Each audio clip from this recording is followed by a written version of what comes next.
Let's take a trip back to the fall of 2020. I had recently gotten into this pretty niche and unpopular JRPG series called Persona.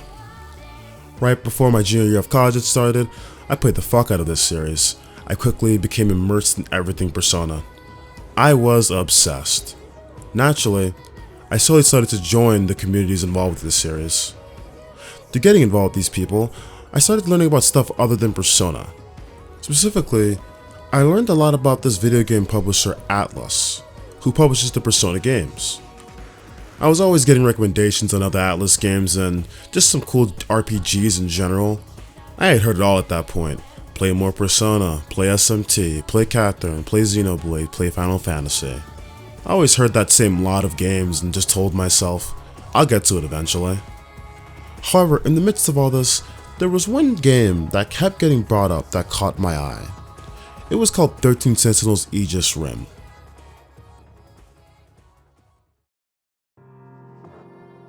To be honest, I had no idea what this game was even about or why people liked it. But it looked cool, and that was enough for my monkey brain, so I put my sights on the recently released game. The only issue was, I was a broke college student in the midst of a global pandemic. Every area was locked down, and I couldn't get a job even if I wanted to. I couldn't afford to drop $60 on a single game at the moment. I was just doing my schoolwork and eating food off my mother's money, so I just gave up and forgot about it. That is what I did, until about 2 months later when I had a discussion with my close friend named Zaki. Zaki was a broke ass dude just like me. We're both 2 college students just trying to make it through shit. He heard my plight and gave me perhaps the most obvious advice of all time. He told me to wait for Black Friday. So, for the first time in my life, I decided to purposely hunt for a Black Friday deal. I suspected 13 Sentinels wouldn't be a massive hit, so I was confident I could get a deal. On November 22nd, I logged onto GameSide's website, and sure enough, Black Friday deals were posted, and I got exactly what I wanted. I purchased Fire Emblem 3 Houses and 13 Sentinels for $60. I got a 2-for-1 deal. But when I made that purchase in my underwear at 3:27 PM on a Sunday afternoon, I had no idea that within a week, I was going to experience playing one of the best video games of the past decade. I had zero idea I was about to play one of the best video games, period. In essence, this video is my love letter to 13 Sentinels Aegis Rim. I'm discussing every single aspect of this game. I'm going to give it the most exhaustive and thorough analysis I can. I want to dissect everything about this, and I'm going to leave nothing on the table. I want you to hear in full why I hold this game in such high regard, why it means so much to me personally. I'm going to discuss Remembrance, Destruction, its characters and the themes surrounding them, its beautiful and unique art and visuals, its stellar voice work, and the perfection of its soundtrack.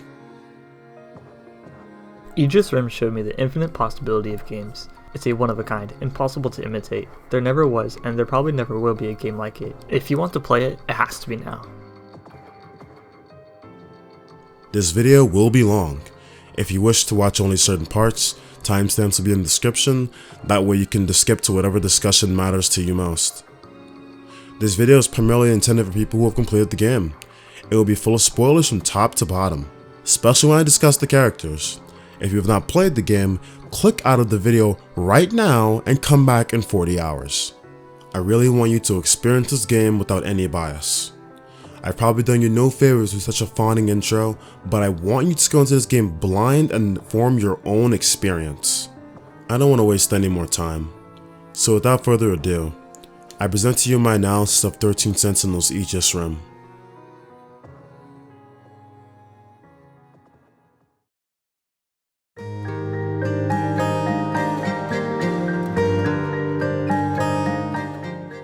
In 13 Sentinels, you spend the majority of your time in the 2D side-scrolling story mode called Remembrance. In this section, you'll experience events of the past through the perspectives of 13 different protagonists. This game puts a very interesting spin on its visual novel narrative structure. It doesn't simply go from A to B in a linear fashion. Well, it does, but not in the way you would expect. Each character's story follows a flowchart with several different branching paths. Each path is closed up until you perform a set of actions or obtain specific information. When you obtain said information, the game starts you off in the same place again, but instead of a different path unlocked. This sounds really confusing and redundant, but it all clicks if you just play the game. This is where I begin my praise for this game, the way in which it tells these Remembrance stories. I personally haven't played a game that tells its stories in this fashion. It does a lot of repetition, but never feels old. It syncs everything together perfectly. Each story feels connected. At its very core, Remembrance takes what could have been a couple clunky storytelling mechanisms and gameplay mechanisms and makes them as painless and as efficient as possible. When you're in a repeated scene, you're allowed to just skip forward ahead. When you mess up during your adventure, you're allowed to skip back to certain points on your flowchart. The system not only covers the game's bases in dealing with its non-linear story, it also feels so much more interactive and unique to the medium it finds itself in. Now, for the rest of this part of the video, I'm going to somewhat delve into stuff involving destruction and characters within the game, because I feel as if I need to use these as examples in order to explain why Remembrance is so good. I'll go much more detailed with characters and destruction when I get to their respective parts of the video, but bear with me for this section. Aside from the actual mechanics and setup of Remembrance, something needs to be said about the script writing for this game.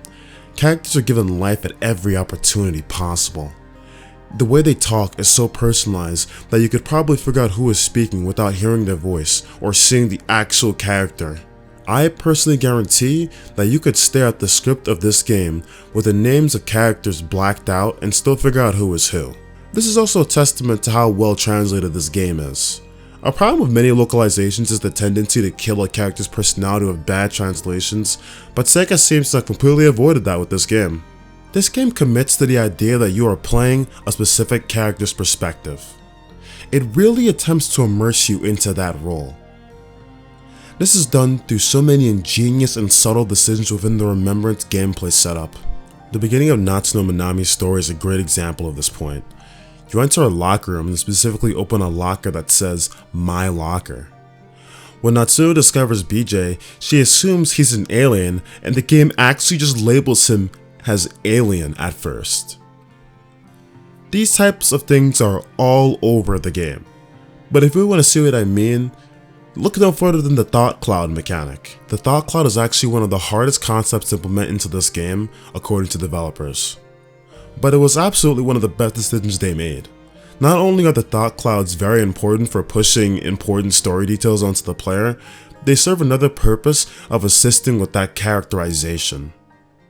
When you view a character's Thought Cloud, everything in that Thought Cloud is personalized to who they are. My favorite example of this is when Miura, who has never eaten a hamburger before, thinks it's pronounced Himburger, with it also being spelled wrong in his fucking Thought Cloud. You see, if this is some dumbass uncreative game, it would have been spelled correctly, but this is 13 Sentinels, so it wasn't. And that is perfect. And even better, with all the hours I dumped into this game, it wasn't until halfway through my second playthrough and pre-script writing phase that I realize the voice that you hear in your thought bubbles is your character's voice.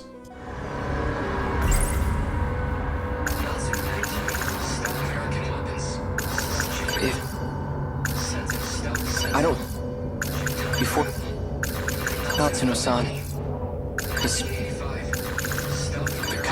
I guess in my dumbass mind I couldn't think through the fact that it was a heavily edited voice, and I just assumed there's a boy voice and a girl voice. But no, everyone's voice is in that thought cloud. Or even when you're viewing the exact same scene again, but from a different character's perspective, it still feels unique because it immerses you in their experience so well. 13 Sentinels does a good job maintaining an illusion of freedom even when you're clearly being guided along a path. It never feels forced. You can choose most thought cloud words in whatever order you like.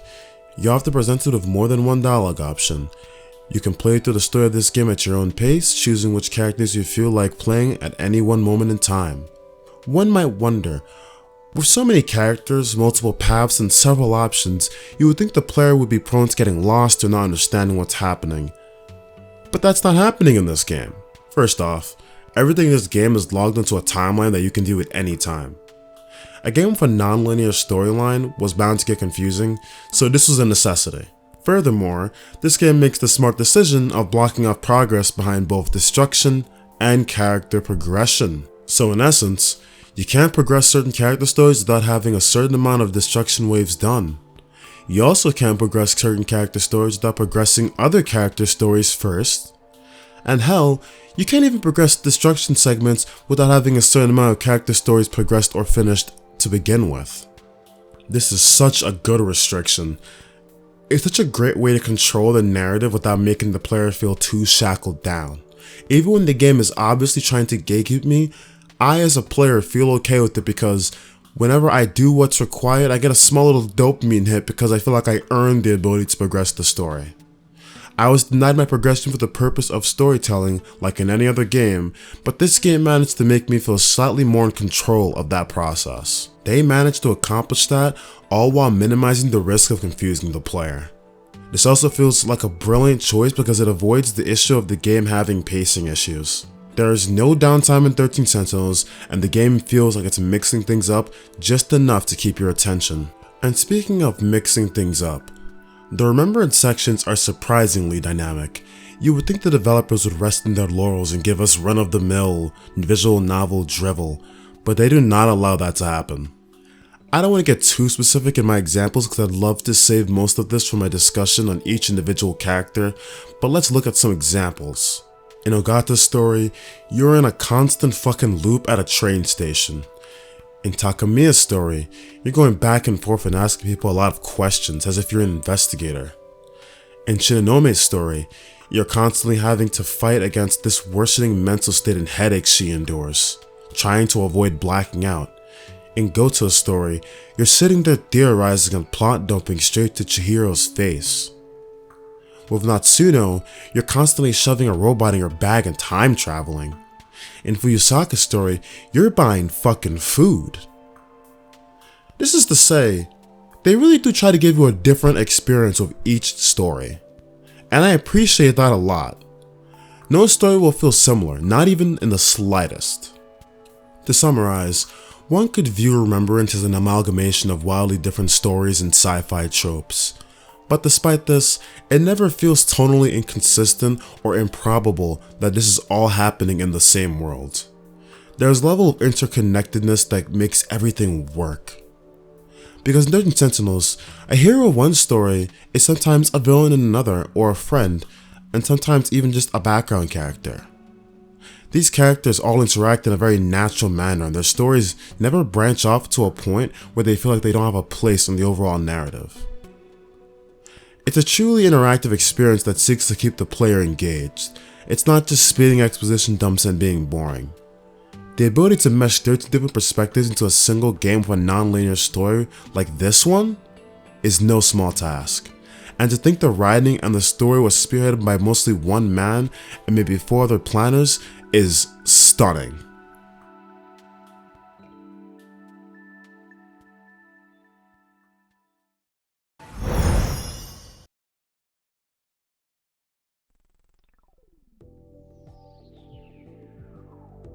Juro Kurabe is a very normal high school kid, at first glance at least.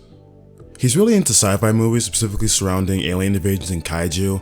He hangs out with his friends Kyoto Shiba and Shu Amiguchi very frequently. They spend a lot of time hanging out, watching movies, eating out, your typical friend shit. Despite this seemingly normal life, there's something more sinister behind the facade, something the game wastes no time to inform you of. You're made aware very quickly that Shiba isn't exactly the most trustworthy. As time goes on, Juro becomes increasingly suspicious and untrustworthy of those around him, and cracks in his reality become more apparent.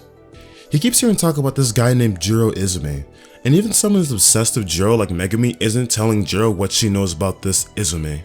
He sees interesting documents in the nurse's office, his dreams seem to be getting freakier by the minute, and his memory seems to be getting more and more confused. Everything he thought he knew about his world is falling apart before his eyes and he doesn't know what to do about it. The dynamic between Kurabe and Izume is definitely my favorite part of Kurabe's story, because it perfectly embodies the game's overarching theme of passing the torch and entrusting future generations with the future. What starts out as a friendly relationship quickly devolves as Kurabe learns that Shiba is a mind parasite that is actively manipulating his memories. The usual soft-spoken Kurabe expresses whole indignation for Juro Izumi and then decides he has to search for his own answers, all while he has to deal with someone who's literally hacking his brain. This culminated in some of the most unnerving moments in Kurabe's campaign and perhaps the entire game. The idea of having someone invade your brain is terrifying as is, let alone someone who's actively antagonistic towards you. The mind is the only truly sacred place any being can have. Someone having the ability to manipulate it is horrific, and this is why segments in which Shiba threatens to wipe your memory genuinely creep me out. At least twice during my last playthrough I walked in the wrong direction, I didn't do something quick enough, and would be punished with a jump scare and Shiba shutting me down immediately. You can feel the darkness encroaching your screen right before Shiba yells "you can't run" and proceeds to reset you immediately. This game does a really good job of making you feel trapped. I've been there before. Something happened there. I can't remember. Oh, wait! You can't run from me. Leave me alone!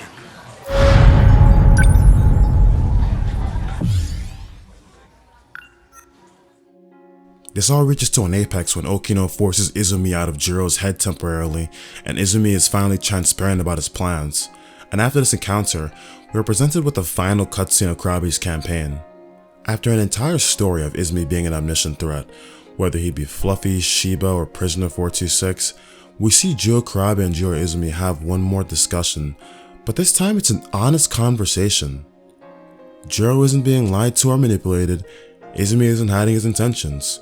There's no retribution, there's no anger, there's just an understanding. Izumi trusts Kurabe to fight this final battle and continue the legacy. Even though they kinda turned you into a sissy, in the end you're still Juro, just like me. I've accepted it. We've all gotta play with the hands we're dealt. On my first playthrough, this went over my head completely. I finally come to realize that Juro embodied one of the key themes of the game. The journey of Izumi finally coming to terms with Kurabe's position and letting him handle things, I don't think it could have ended in a more fitting fashion. "The rest is up to you," he exclaims. We always have older people who doubt the ability of the young in society, refusing to let them handle the mess they're usually involved in the creation of. But with this moment, Izumi learns the important lesson to let it go and believe in his future incarnation, even if that future incarnation is just a little bit of a sissy.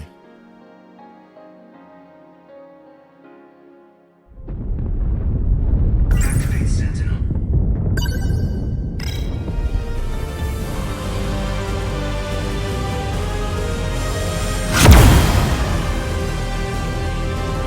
Sentinel number 13. Activate.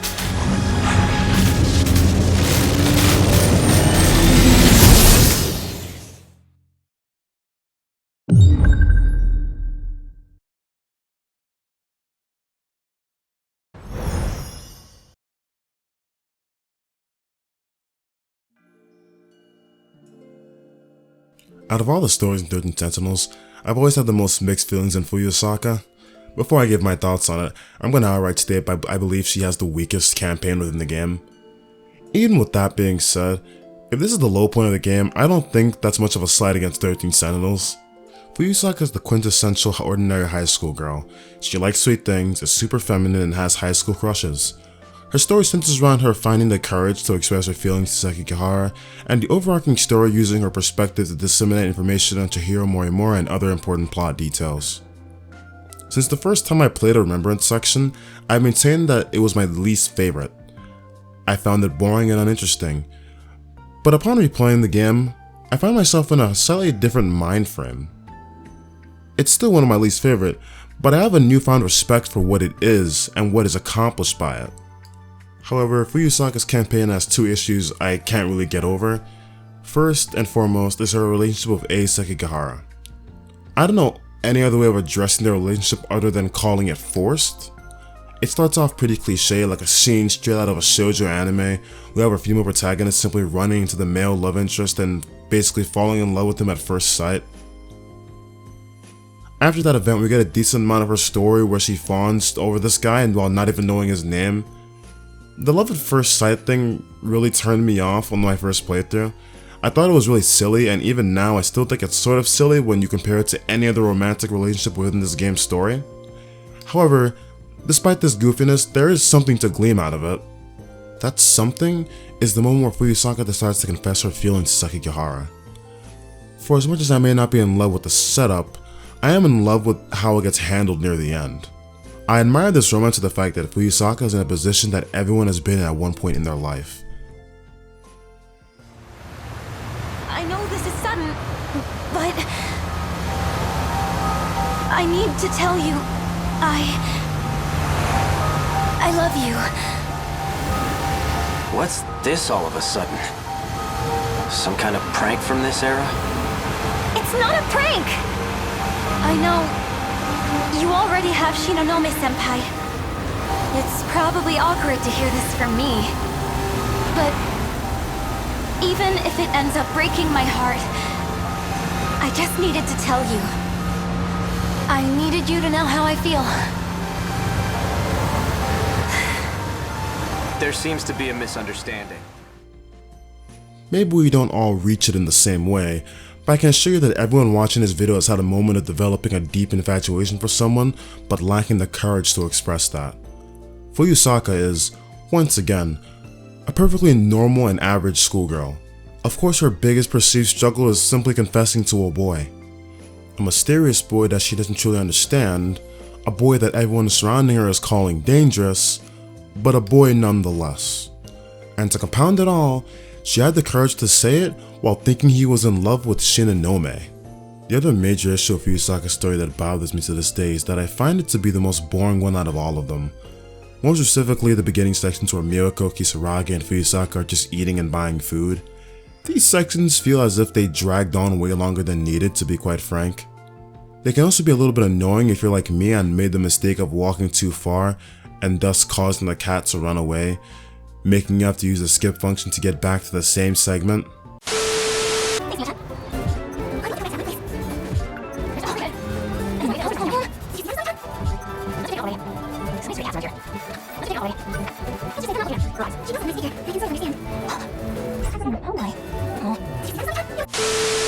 I'm also not a fan of how the dialogue loops here. I think maybe only one other time in the game's story does this ever happen. It's very immersion breaking to hear the same dialogue repeated like this. Aside from me specifically not liking the food sections, I understand the point. The story sets us up with normal situations to put her in, and then usually gives us important exposition and plot details in later sections, usually through a dream. My problem is that I think the only reason I come to enjoy her story more on the second playthrough is because of the fact I know of her relevance to the story and what was going to happen. Her issue is the fact that most of the story is just not about her at all. It's something I've come to enjoy a bit because of what I know about Morimoto herself. Aside from her romance with Sekigahara, everything else is much harder to enjoy without the context you end up receiving later on. All in all, Fuyusaka's story can be rather boring, but I still believe it's serviceable. Parts of her story feel like filler, but I really do enjoy the flashback sequences, and a little romantic arc with Sekigahara has its high points, no matter how much I critique it. I can protect you all. It's time. I may be just a schoolgirl, but now I'm a schoolgirl with a giant robot!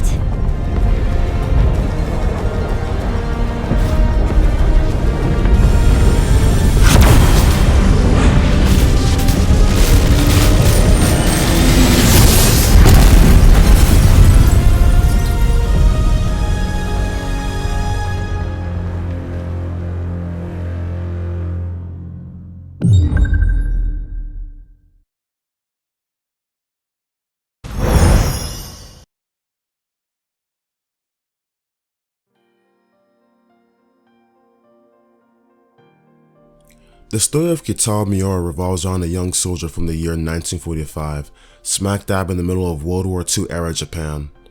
He's been chosen for a top secret military project with the goal of making him a pilot of a weapon known as a Sentinel.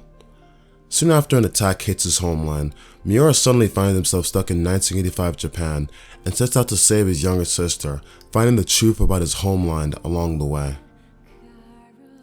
It seems the older I get, the more I find myself relating to Keitaro Miura's character. Miura stands out to me because he embodies the idea of protecting the ones you love. Every aspect of Miura revolves around this theme. All he talks about is defending others. His actions consistently involve him putting his body in harm's way for the protection of others, and even down to his design you can see a protector. Look at the manner in which he's dressed and the poise in which he stands. This guy is a soldier. He is the embodiment of this idea of protection. Because what is a soldier meant to be other than one who defends? His rugged look and giant scars speak for themselves, and they seriously drive the theme of him being willing to accept pain and sacrifice for others. Whether or not these scars or his rugged look are actually the results of protection aren't as relevant. What matters more is what it represents about his character. He is a soldier tasked with the duty of protecting his country. He is an older brother tasked with the duty of protecting his baby sister. He is a man tasked with protecting the woman he loves. Miura's life revolves around his duty to those around him and those who he feels he must protect. Concerning the idea of protecting the country, one should not undersell the value of the fact that Miura is a fucking teenager.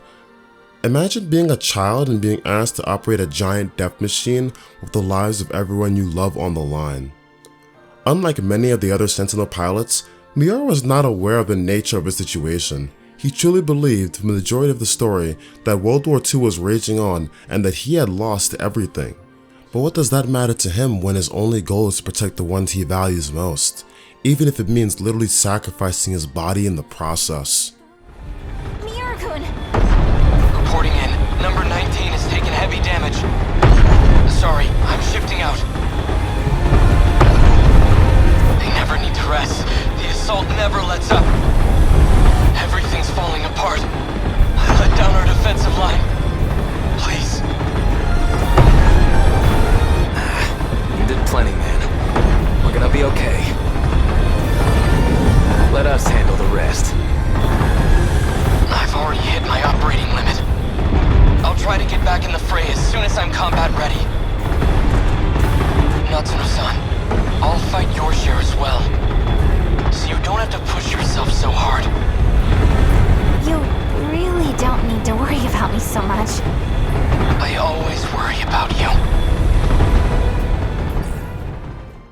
And concerning the idea of protecting Natsuno, this behavior isn't exclusive to the Miura of this loop, because we see a lot of this behavior from the previous Miura, aka BJ. All BJ ever cares about is what's best for Natsuno. He's always warning Natsuno of an upcoming danger. He's always trying to advise her on how to best stay safe. Even in his final moments, BJ decides to sacrifice himself so that Natsuno can use Sentinel number 17, and as usual, he doesn't complain or even explain that his AI will be deleted. He simply lets it happen because that's the type of person BJ is. That's the type of person Miura is. The people he cares about come first, and he does what's best for them without regard for his own well-being. Perhaps what strikes me most is Miura's protectiveness of Chihiro. You may remember earlier in this analysis I mentioned that the older I get, the more I find myself relating to Miura. Here's where that comes into play. I'm only 21 years old. I'm not old, but I'm not exactly a baby anymore. My first playthrough of 13 Sentinels was when I was 20.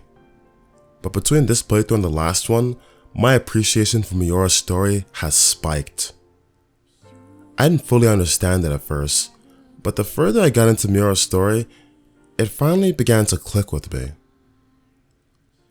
For most of my life, I took for granted the amazing family I have. But it seems the past 2 years of my life in particular, there's been a shift in how I view my family, particularly my two younger siblings. My little sister is 18, my brother is 9. To be honest, I was never overly invested in either of them or how they were doing in life. But something has changed. It seems the older I get, the more strong my feelings towards them in particular are. I see these two siblings and all I can think about is defending them from anything I perceive as a threat. Whether it's trying to have my sister's back when my parents are annoyed with her, explaining to my baby brother how to deal with someone bullying him, stuff like that. The older I get, the more I feel the same duty Miura feels. No one is forcing this onto me, and if I'm not there, my 2 younger siblings have a 25-year-old sister and 2 wonderful parents to turn to. But upon playing this second playthrough, I feel as if I truly understand Miura's perspective now. It's taken an entirely new angle for me. Chihiro.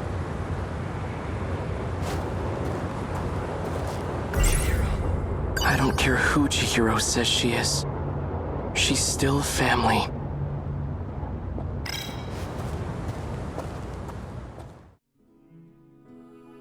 Miura puts Chihiro first before anything else. Even when he begins to realize that the Chihiro he knew isn't exactly what he thinks she is. Even when realizing it's Morimura, he doesn't care. He still refers to her as his little sister. He still cares and wants to defend her above all else. His actions are that of a big brother that wants to be the best for his sibling, and he truly loves her, even if she isn't exactly what he thought she was. For me, I can't help but feel the same way. I can't see myself doing anything but feeling the same unconditional love for my younger siblings. I don't know what my baby brother will be when he grows up, but I still don't care. I'd still care for him. I specifically limited the scope of this discussion to my younger siblings, but one has to realize this stretches to more than them. This is how I honestly feel about my entire family. Keitaro Miura has a very easy story to latch onto and find relatable. Whenever someone asks me what it means to be a man, I think Keitaro is a perfect example. I can acknowledge many will not agree on my admittedly reductionist view of manhood, but at the end of the day, this is a personal thing to me. When I say I want to be a man, quote unquote, I want to be the Miura in someone else's life. Whether it be my future partner, my children, my direct family members, or my best friend. I want to be their Miura. According to him, I should be able to activate the Sentinel now.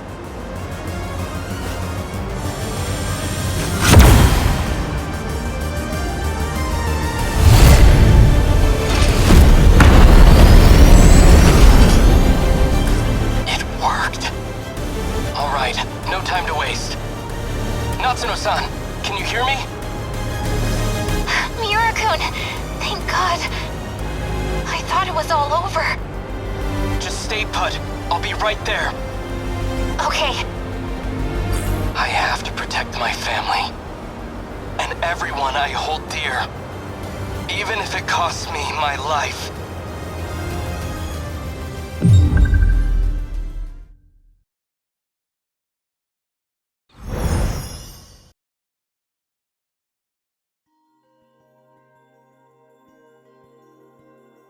Megumi is a quiet and reserved girl who is hopelessly in love with a boy by the name Juro. Problem is, the boy who she loves the most can't remember anything of their past relationship. Juro lost all his memories and can't recollect anything about their previous love. Suddenly, a talking cat named Fluffy walked into Yakushiji's life, offering Yakushiji an opportunity to get Juro's old memories back.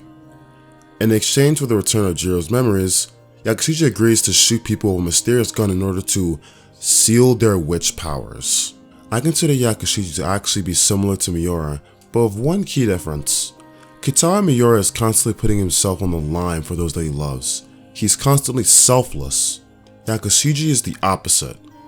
Megumi is very selfish in her actions.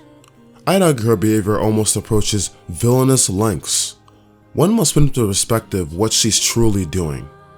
Yakushiji is shooting unknown chemicals into her classmates and people she calls her friends at the instruction of a talking cat. She deludes herself into believing this gun is simply sealing witch powers.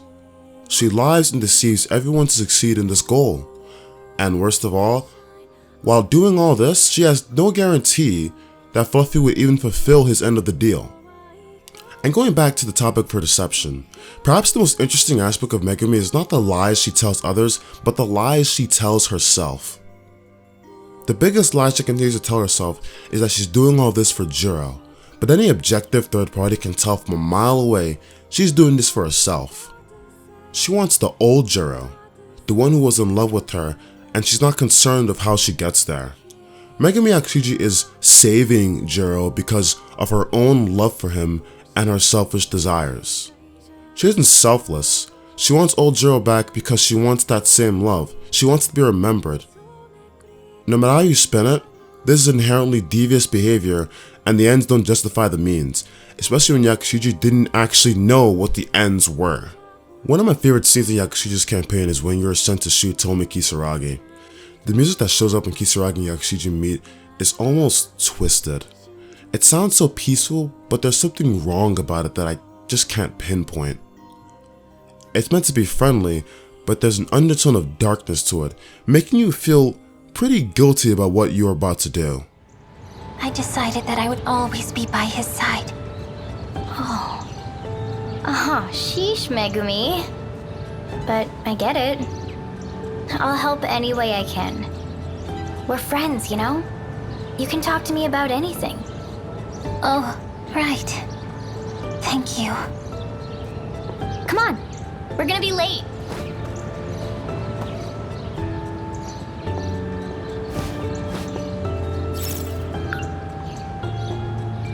Tomi, I don't deserve your friendship.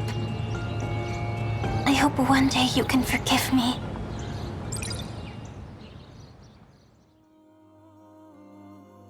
Even the dialogue is stilted in such an unnatural fashion. You're about to betray your fucking friend, and the game is not letting you feel comfortable about it.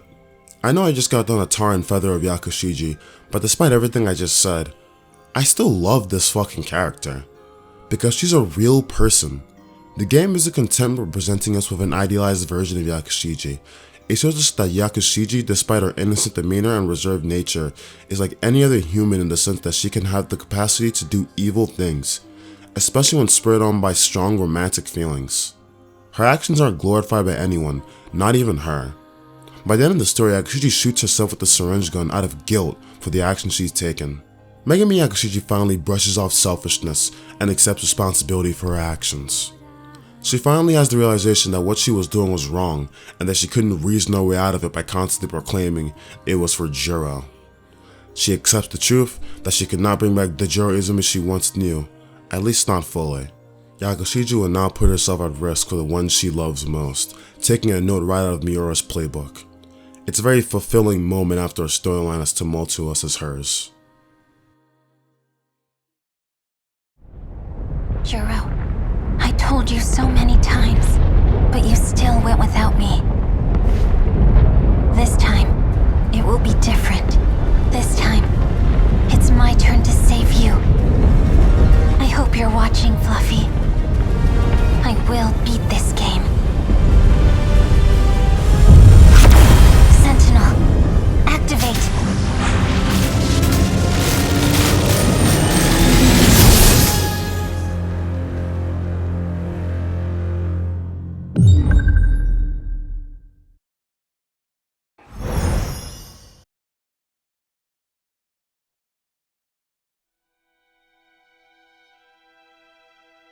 Ryoko Shinonome's Remembrance is one of my favorite experiences in 13 Sentinels. It displays some of the best traits of the game's storytelling and gives us a lot of insight into the character and struggles of Shinonome. Ryoko Shinonome is an agent desperate to prove herself to her love interest and mentor Tetsuya Ida. After an incident with the Sentinels, she finds herself racked with severe memory loss and can't function without constant medication use. Shinonome's story is one of pain.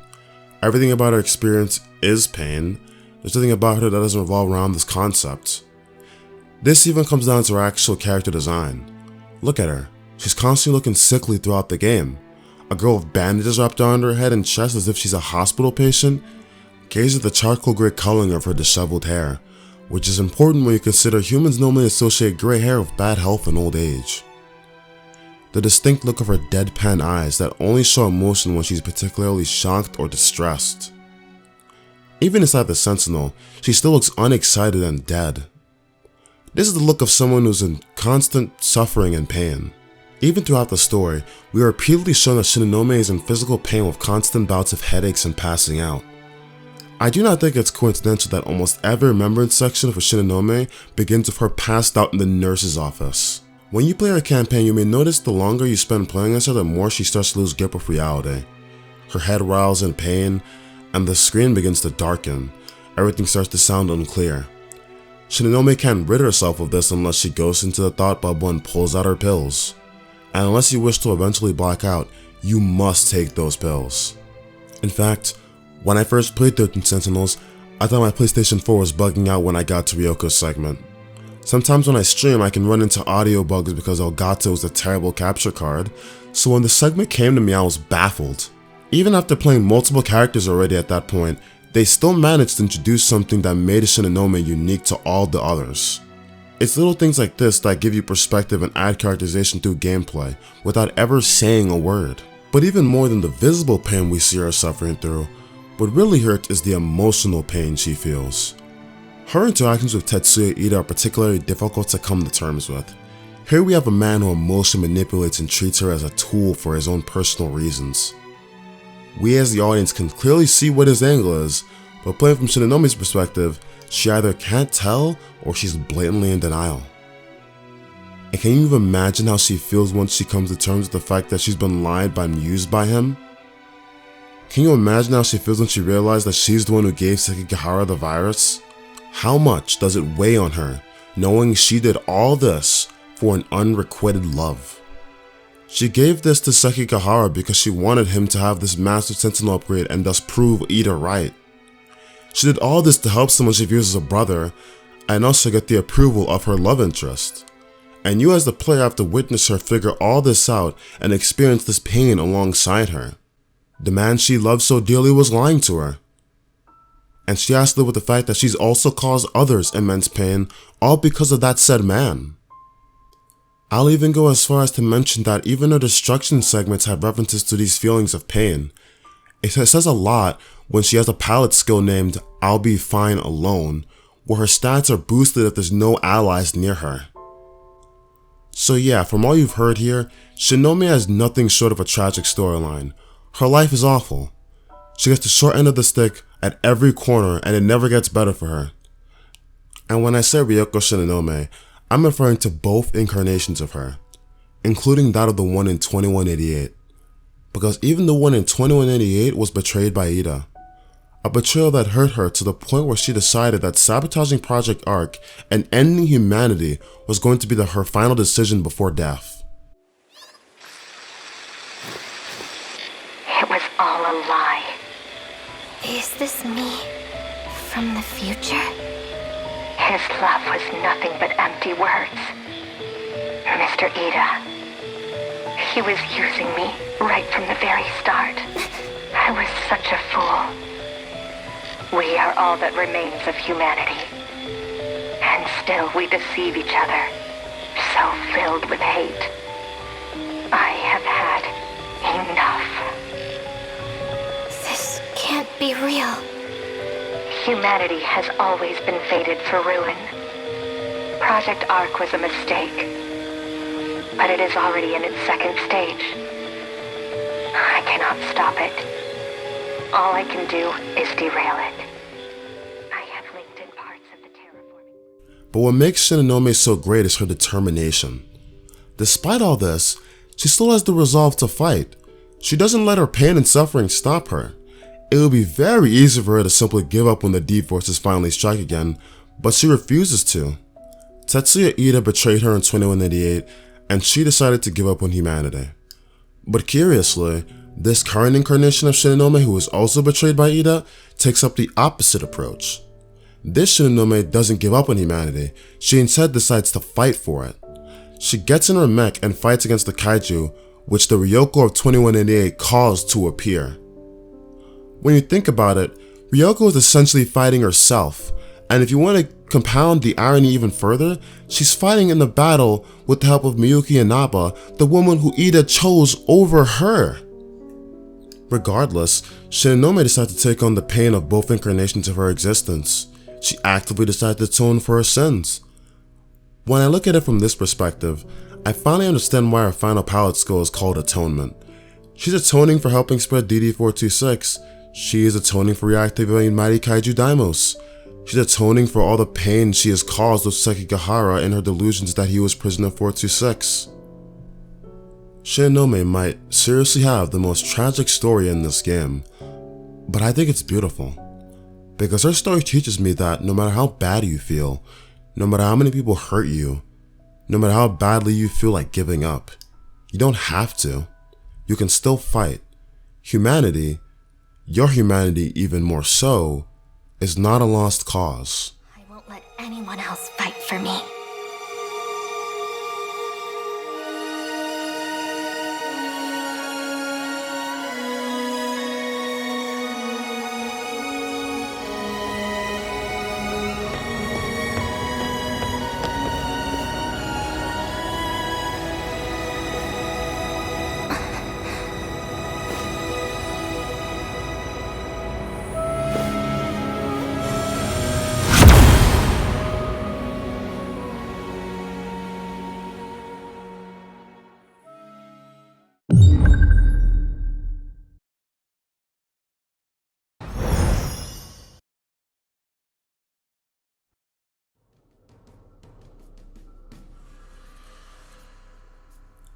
Sekigahara's Remembrance is the story of a young time-traveling amnesiac that somehow finds himself in 1980s Japan. Completely lost as to where he is or how he arrived where he is, he decides to investigate as much as he can with the little he remembers. He finds himself constantly being chased down by armed gunmen and constantly on the edge of death. His ultimate goal is to find the truth about the situation in why it's 1985, and he's relentless in this pursuit. Out of all the campaigns in this game, Sekigahara definitely takes the award for the most exciting.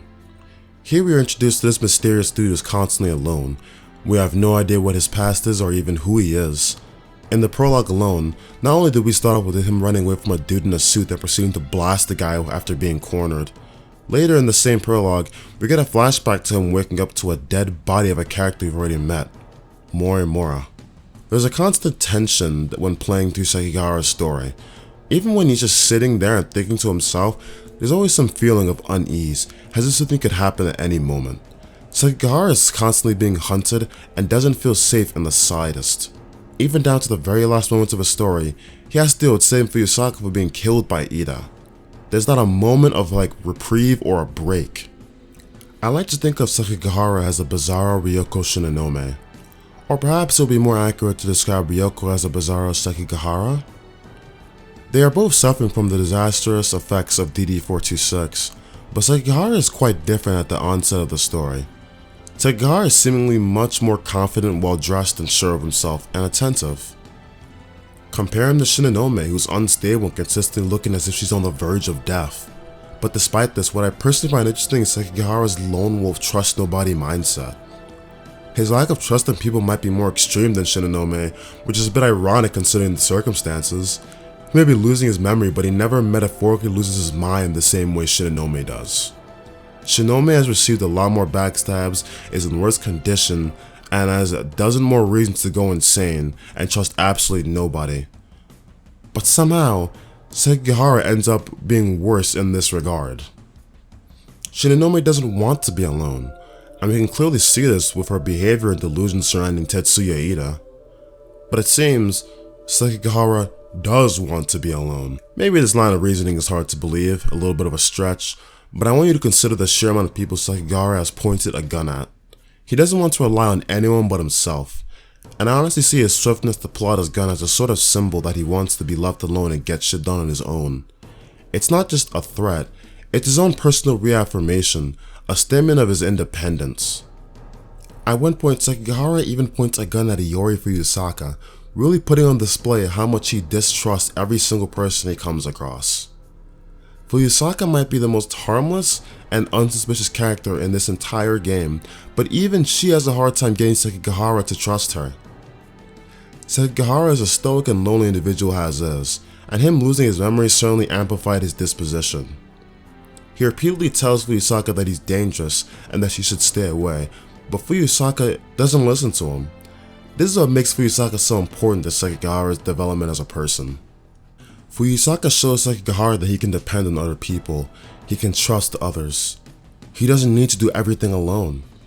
I love the final scene of his campaign, where Sekigahara rolls down the shit on his motorcycle and stops to observe the attack befalling Sector 4. What I think is really important are the words he chooses at this very moment. He sees Fuyusaka Sentinel and says, "She's always so sincere in everything she does." and he proceeds to note how everyone is fighting together. This is the correct conclusion. This is the finale that we needed for Sekigahara. Not only does he actually believe in Fuyusaka's intentions and trust her, he realizes that he doesn't have to fight this fight alone. Because not only does he have Fuyusaka, he has everyone else with him too. Guess I'll give it a shot.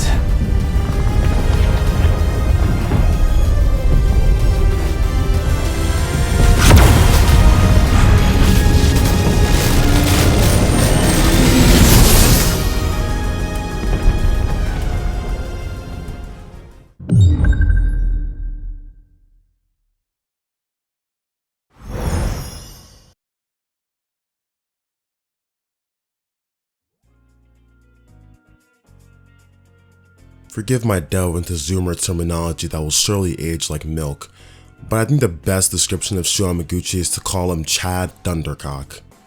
He's the walking stereotype of the guy in high school who has it all. He's athletic, a social butterfly, affluent, a bit of a playboy, oozes with confidence and charisma. Despite all these blessings, he's rather bored with life. Amiguchi is in a constant state of apathy. He's a sort of passive character who just lets things happen to him. The monotony and boredom overcoming Amiguchi is suddenly broken up when his TV begins to act a little strange. In a bid to make Fluffy almost look normal, Amiguchi's TV screen projects to him a visual of the idol Miyuki Inaba, who is attempting to directly communicate with him through said TV. This communication leads to a storyline where Amiguchi finds himself entangled in a large conspiracy and uncovering several staggering revelations. Unlike many other characters in this game, I don't find it to be much to analyze with Amiguchi himself. He's not a bad character, but he himself is not special. I can pull a theme or something I find important in most people, but not so much for Shu. For me, what makes Amiguchi's story entertaining is the major plot details revealed by Miyuki Inaba and the fascinating flashbacks experienced through the lens of Tetsuya Ida. There is no exact order in which you should play this game, but the time frame in which you decide to play Amiguchi's story will surely have a major effect on how you come to understand the rest of the game's story. Miyuki Inaba is without a doubt being used to drop important plot details and reveal to Amiguchi the true nature of the world he lives in. She casually drops truth bombs on Universal Control, the Sectors, Project Arc, and even the nature of Amiguchi's supposed dreams. What makes these scenes entertaining rather than pure exposition dump is the grace in which the game approaches them. A good example is when Miyuki Inaba tells Amiguchi nothing exists outside of the city. Amiguchi obviously doubts the validity of such a grandiose claim. What makes the difference here is, we get to see him actually travel to the edge of the city and see it for himself. It's not simply told to us, we are presented with a shocking reality, and the way the game goes about visually presenting this is great. Amiguchi is depicted driving his motorcycle like he normally does. He goes through a tunnel and suddenly finds himself in the middle of a never-ending labyrinth of metal bars. It's brilliant that the narrative decides to show you his expression of shock upon discovering all this. The story makes Amiguchi and the player realize that there is something bigger and unfathomable at play in the background of this story. Everything you knew about this game's world is dwarfed by the revelation that there is nothing outside of this city. Time traveling and mechs are somehow nothing compared to what you just saw. Let's move on to the other aspect of Amiguchi's story that catches my attention.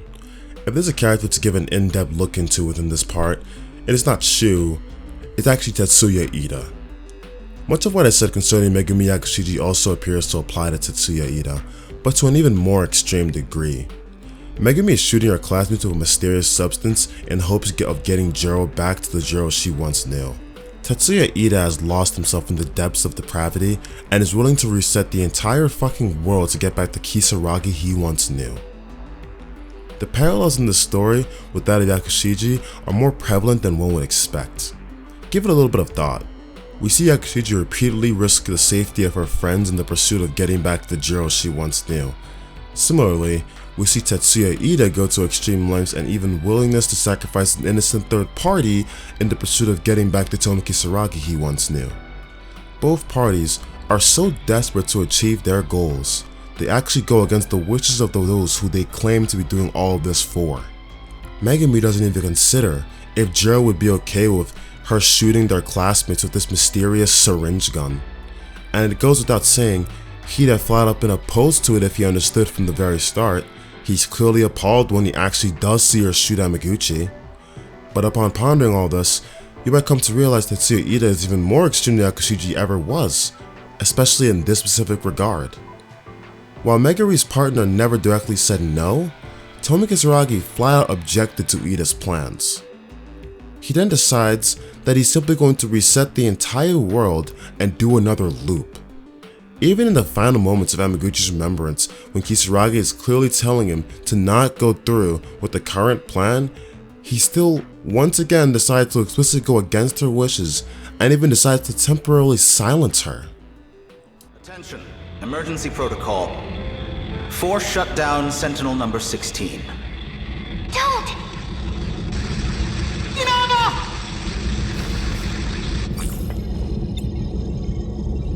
Bastard! She'll be asleep until all of this is over. That's the last variable taken care of. I think our work... Now, with all this considered, isn't it the greatest irony that 426 decides to purposely manipulate Yakushiji's desperation and love for another version of Juro Izumi in order to get her to shoot everyone with the syringe gun? 426 observed the behavior of Ida and realized he could use that same desperation to get Yakushiji to shoot people with a gun.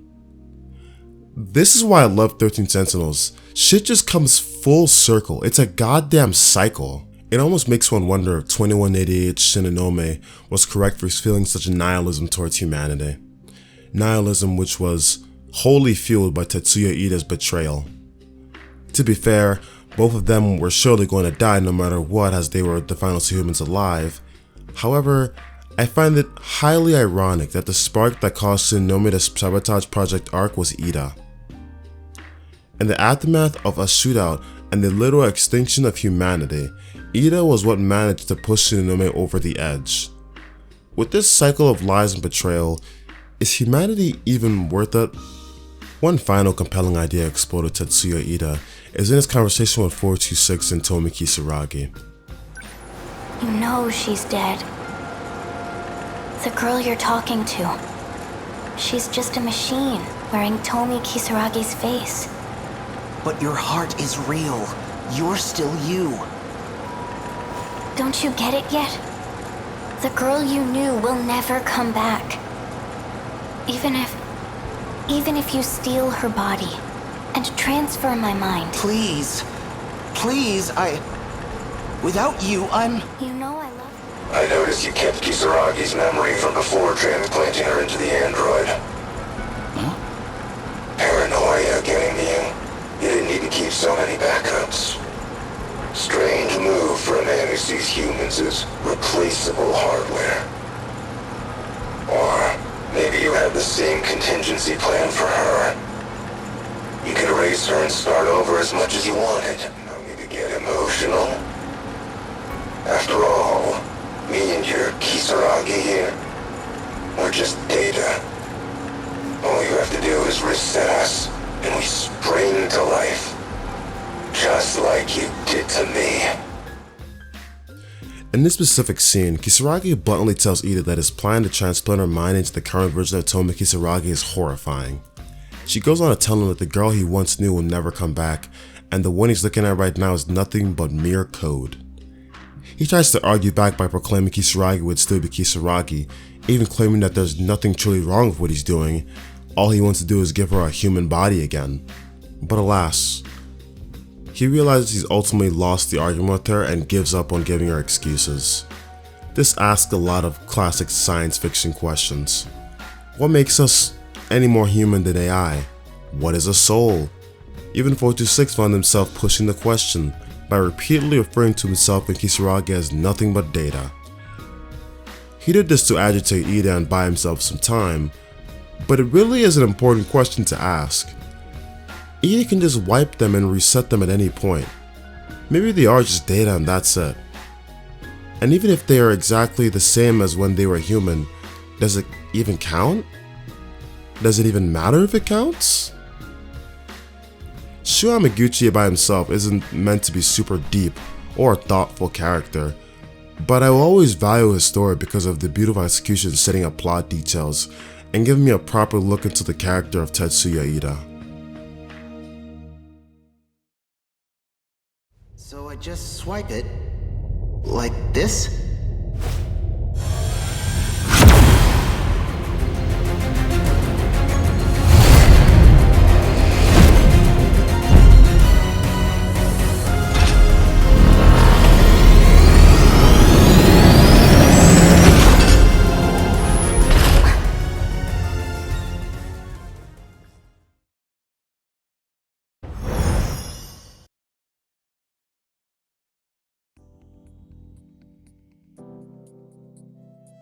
Tomi Kisaragi is a sarcastic and sassy teenage girl from the year 2025. The game makes it known from the start of her story that she's a bit of a smartass, but she cares about her friends and family above all else. I hope you can level with me here. I spent a lot of time writing about the characters in this game. I played through this game twice. I scrambled through incomplete wiki entries. I read through multiple Reddit and Discord conversations, because for me, I wanted to pull something out of every character that I found important, at least important to me. A lot of what I took away from certain characters in this game was completely based on personal feelings. And even when I couldn't pull upon a theme or an obvious character arc, I could always come away from a character with the satisfaction of saying it was entertaining or fun to play through. However, I want to be honest with you guys, I really do not know what to say about Tomi Kisaragi. I'm not interested in being the content creator who fills space and forces themselves to talk about something just for the sake of appeasing viewers. I'd rather you see my unfiltered thoughts. So if that means I have to admit to weakness or blind spot in my analysis, I am perfectly willing to accept that. Kisaragi isn't a bad character. This isn't a condemnation of Kisaragi because I like her and her personality. I just find her story to be the most lackluster in the game. I know this seems like a bit of a contradiction with what I said about Iori Fuyusaka, and to be honest, you'd be slightly correct in pointing that out. Yes, I did originally say that I found Fuyusaka's story to be the most boring, but she had one thing going for her that I can't even see in Kisaragi. Even when Fuyusaka's actual story was middling at times, in my POV, she made up for it with her growth as a character. I felt that there was something to connect to. With Kisaragi, I can't really tell you much of anything. Couldn't really even give you a summary of what her deal is when I was trying to introduce her. I'm actually willing to chalk this up to how I decided to progress the story, because remember, you can play this game whenever order you please. I believe that option may have contributed to me not finding myself blown away by her experience. For me, it ultimately felt like I wasn't getting anything major in terms of story from playing with her. The most important thing you got out of her is the sense of world building when you look at 2025 and the destruction caused by the kaiju. In fact, maybe that is the point of Kisaragi's story, more so than anything else. Her story is meant to progress some plot points and give us a more scale on how far this conspiracy goes. If this is the point, it's not bad at performing its job, but it's certainly not blowing me away. So to the viewers of this video and the numerous Kisaragi fans I have most certainly disappointed, I present this to you. What is the Kisaragi character arc? What did you personally find so important about her? What did you like about her?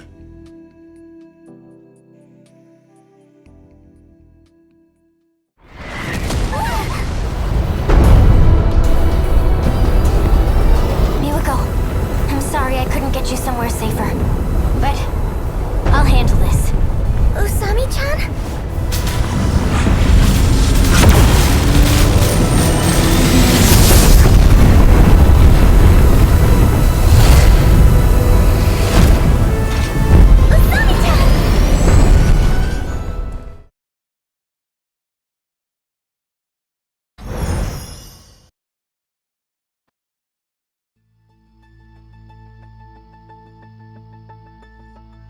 Nenji Ogata, the high school punk with a heart of gold. Ogata has probably the shortest story within the game, but for me personally, this is made up with excellent storytelling. I love the ability of this game to take a premise or an expectation you might have and flip it on its head. Within 13 Sentinels, there is no real time travel, just traveling between sectors. But even when the audience and characters were under the delusion that time travel existed within this world, there was a mandatory 40-year jump each time someone time traveled. Nenji Ogata's story decides to buck this trend and instead go into a more traditional route. Ogata has been put in a nightmarish Groundhog Day time loop that always ends with the invasion of the D-Forces. We've seen this trope plenty of times in science fiction. It's the cute little time travel concept where someone repeatedly goes back in time to try and prevent a disaster or undesired result. In fact, it's very similar to the movie's source code, even down to the train. In this story, there isn't really a way to prevent the disaster, that disaster being the death of Tomi Kisaragi.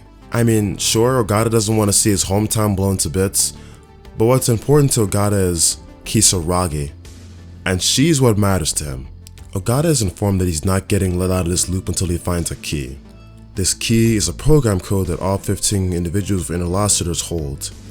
At any one moment in time, there's a single commander who is unknowingly sending a signal which is calling the D-Forces to invade a given sector. Even with the threat of being stuck in the loop, Ogata never really gave a shit about finding the key in the first place, not until Okino explicitly promised to him that Kisaragi would be safe if said key was found. Each time the train crashes or something goes wrong, the only thing he comments on or thinks about is Kisaragi, saying Kisaragi is the reason he's even putting this level of effort into find the key.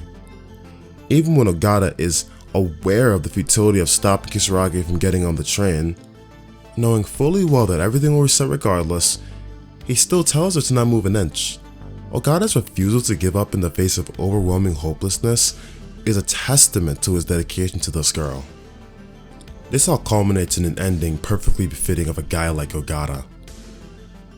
We're taken to the scene of the final battle where the kaiju invasion is well underway.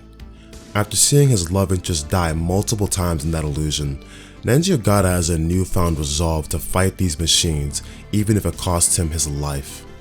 Kisaragi volunteers to enter the fight, but Ogata stops her despite only recently dismounting from the Sentinel. In what is probably one of the sickest one-liners I have heard in this game, he chivalrously declares his love for Tomi Kisaragi and calls in his Sentinel. It's subtle, but one has to appreciate the growth of Ogata through the course of this game. Before being kidnapped by Okino and being forced to experience these illusions, one could see the shyness of Ogata when it came to the subject of Kisaragi. But after the experiences he's been through, he no longer doubts himself and takes his newfound confidence to fight for the love of his life. I'll go. No. Your Sentinel's already taken a beating. I'll handle this. Didn't you just dismount? You're already at your limit. I don't give a shit about my limits. I love you. And that's why I gotta break them.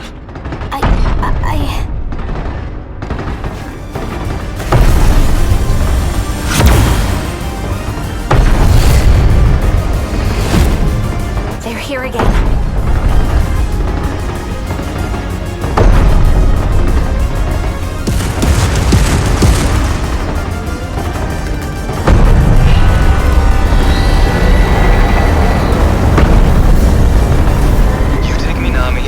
While you can. I gotta dance with these chumps first. You must think you're such a badass, you big idiot. You watch me, Tomi Kisaragi. This time, I swear I'll protect you.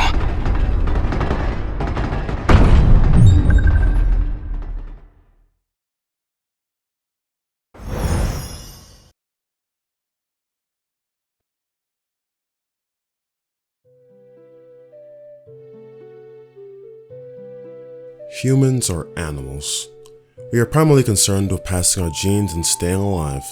Thousands of years of evolution have led us down this road.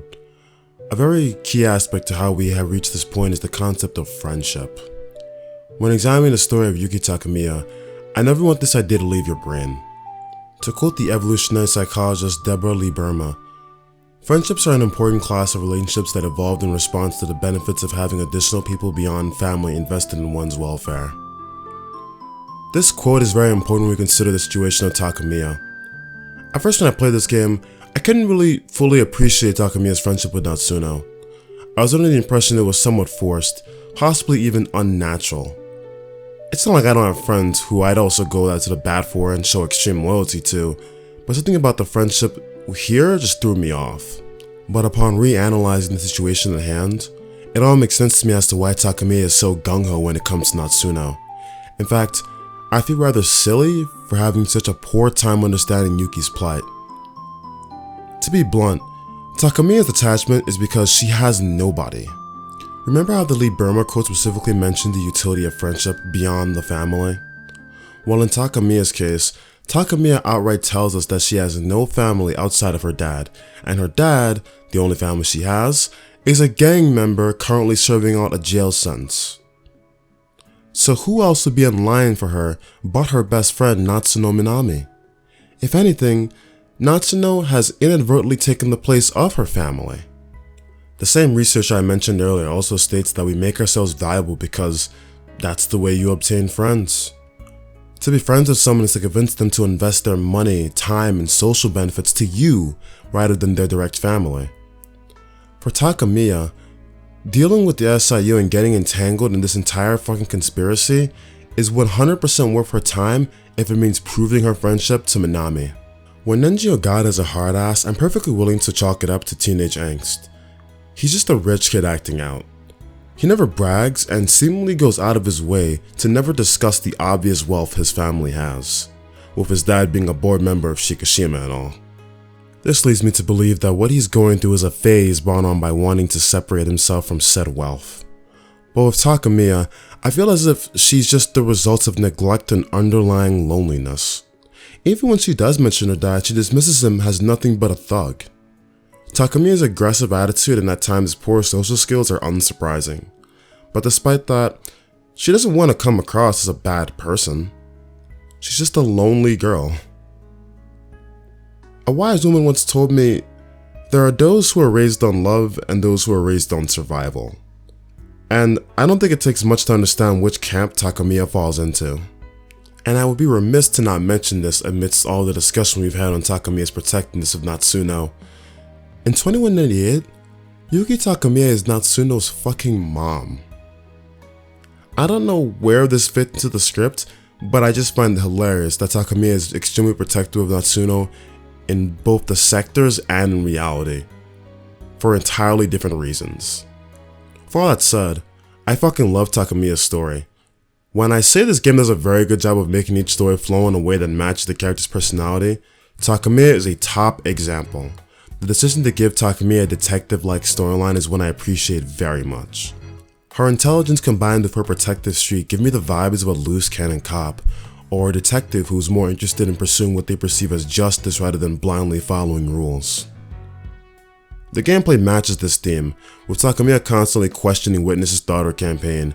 It almost feels like I was in the midst of an Ace Attorney game. If you want to get more literal concerning the theming, Takamiya is working for an organization called the Special Investigations Unit, and Erika Aiba repeatedly calls herself Watson to Takamiya's Sholmes. Speaking of Aiba, the way in which they handle her is also great. Watching Takamiya question Aiba on Sumeri Bridge and expose her identity as that of Jiro Izumi is the exact way you'd go about ending that little detective arc. After all the strife that Takamiya endures, it's very pleasing to see her receive an ending where she saves her one and only best friend. A proper conclusion to such a story. No way! Yuki-chan! No-chan! I'm so glad you're okay. Yuki-chan! I finally found you. You're safe now, alright? I know. But why are you here, Yuki-chan? I'd come find you anywhere, Not-chan. Even if I have to cross time and space to do it. Oh, Yuki-chan! The G-Molar's magnetic shield is still active. BJ! It is why the androids could not approach. You came back for me! Of course. Small talk must come later. There are 4 androids approaching. Let's go. No matter what comes our way, I will protect you with everything I have.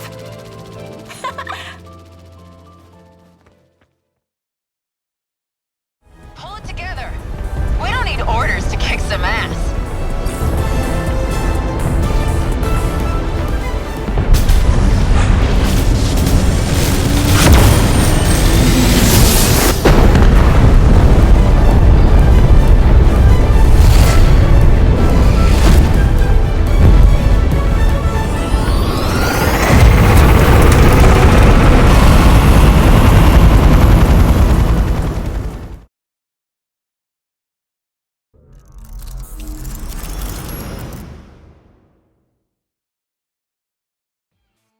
Natsuno Minami is an outgoing and energetic teenage girl.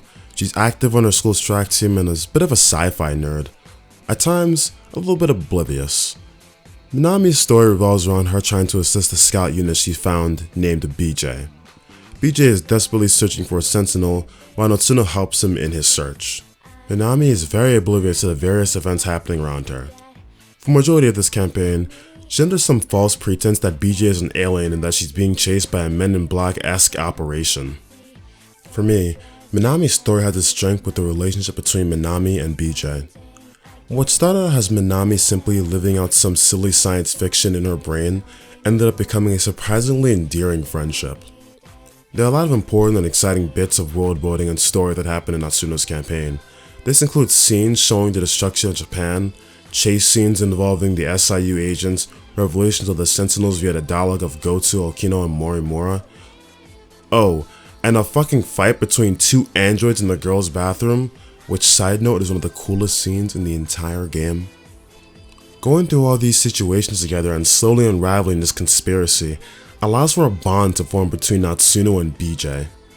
I especially love BJ becoming more talkative and protective of Natsuno as time goes on.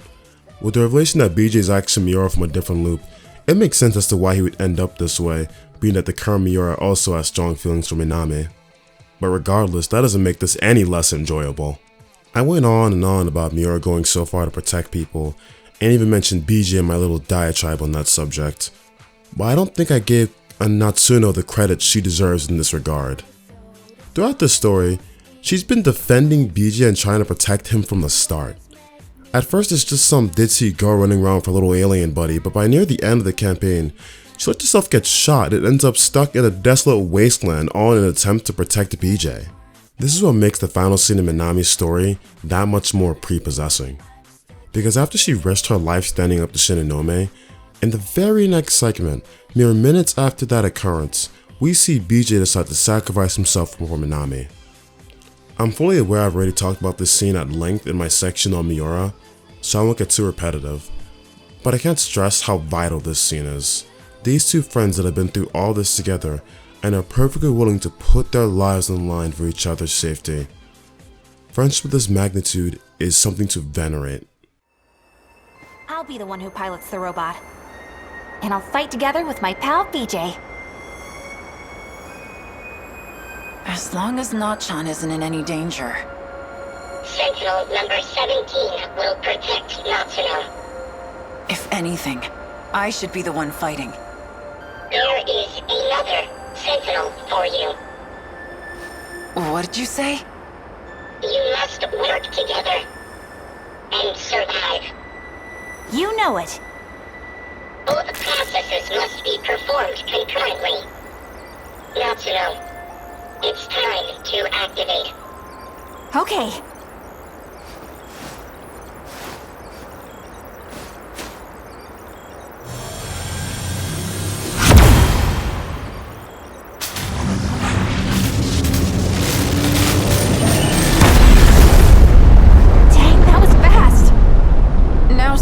Natchan. How do I do that? Huh? It disappeared. Does that mean it worked, BJ? BJ? You okay, buddy? Say something. He's no longer with us. What? BJ was the only one who could retrieve the log data. But the storage capacity on a scout unit like that is limited. He couldn't store both the log data and his own AI data. So in order to make room for the logs, he deleted himself. No. No, you're wrong. He's just fooling around. Come on. Wake up, BJ. BJ.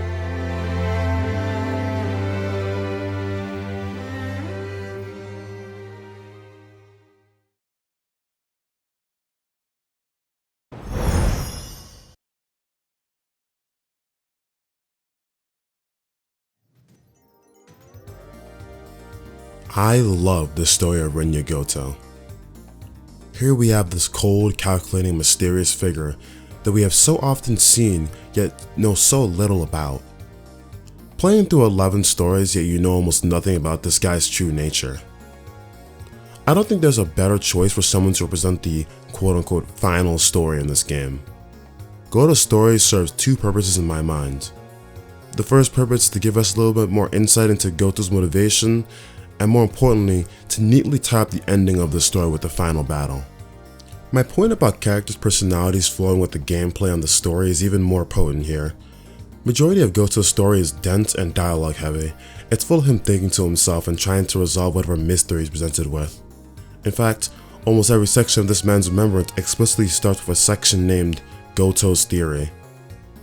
Yes, his story is meant to have a bunch of info dumps, and the creators clearly prioritize closing out the story rather than talking about Gouto's actual character. But I don't really care. Gouto delivers the final pieces of the puzzle in such an interesting manner. I love that the entire setup is basically him confronting Chihiro.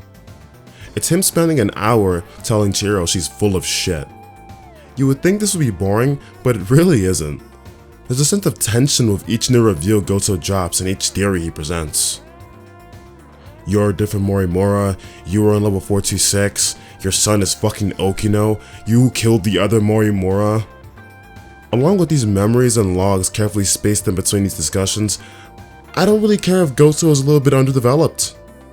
With all that said, Gouto as a person isn't left in the dust either.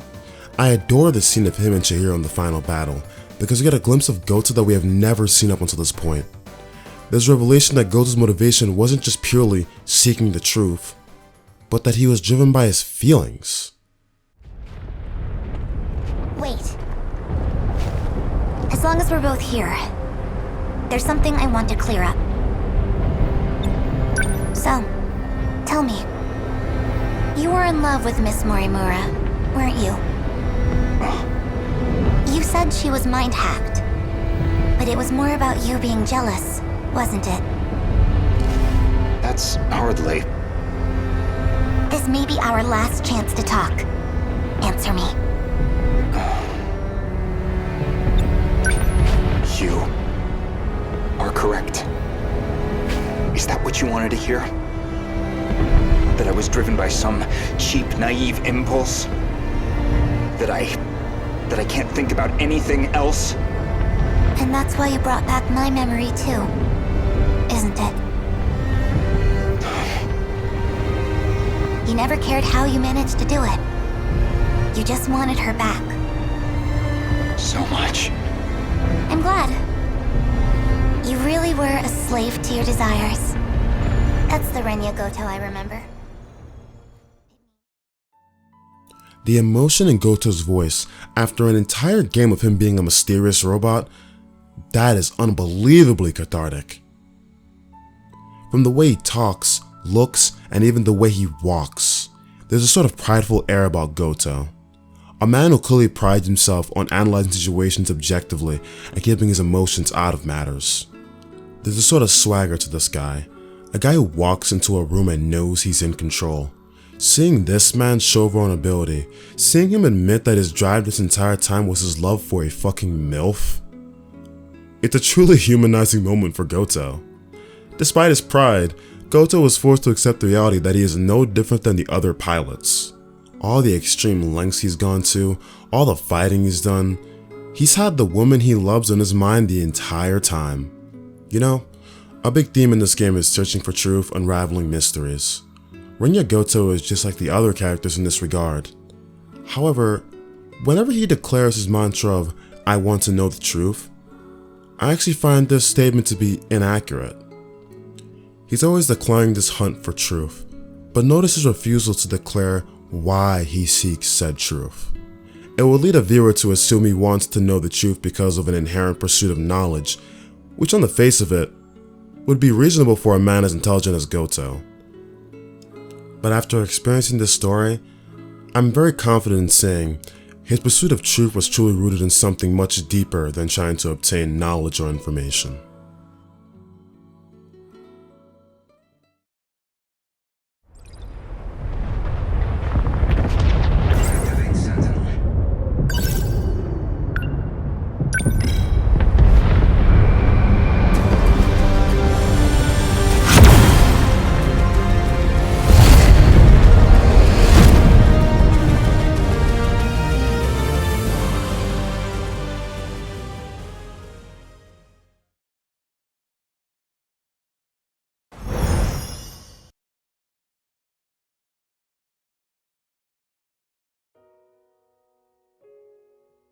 I'm going to preface this section. I'm not gay, bisexual, nor anything else on that spectrum. I'm as heterosexual as it gets. I have extremely high testosterone, I'm the most masculine man in Mantown, and I only want to have sex with white women with bangs who look like librarians. So on that note, I don't really know what it's like to deviate from quote-unquote sexual norms.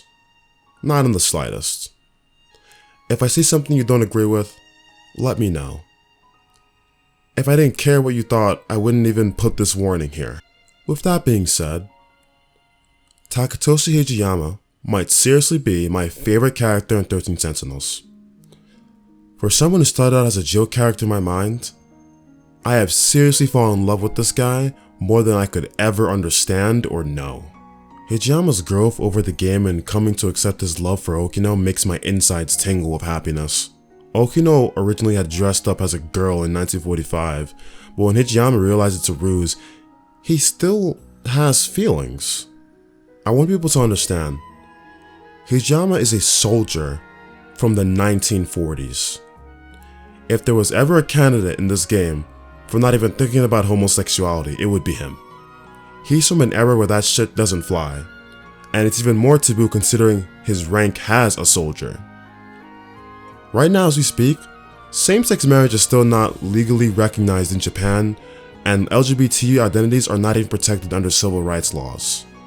To be fair, laws and legality obviously do not represent how most people in that country feel about homosexuality. But I am trying to make one point. If that's the climate right now, can you imagine how Hijiyama feels in the 1940s?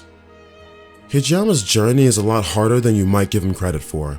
He's clearly in denial and feels wrong for loving another man. Seeing him slowly come to accept these feelings is something that I can't help but love. I see this man get jealous over Okino. He spends almost the entire story searching for Okino. He just constantly has Okino on his mind. There are just so many genuinely sweet moments between these two. After Hijiyama sees the log where his 2188 counterpart mentions the death of Okino, in the scene following this, you get to see Hijiyama relieved to see Okino alive. Okino! Oh, good. You're safe. Hijiyama-kun? What's wrong? Why are you so worked up? What? That image. It was definitely Okino. But what even was that? Something on my face, or...? You didn't go to school today? Oh yeah. I skipped to do a little time travel. Huh? Wait, don't tell me. Were you out looking for me at school? No, not really.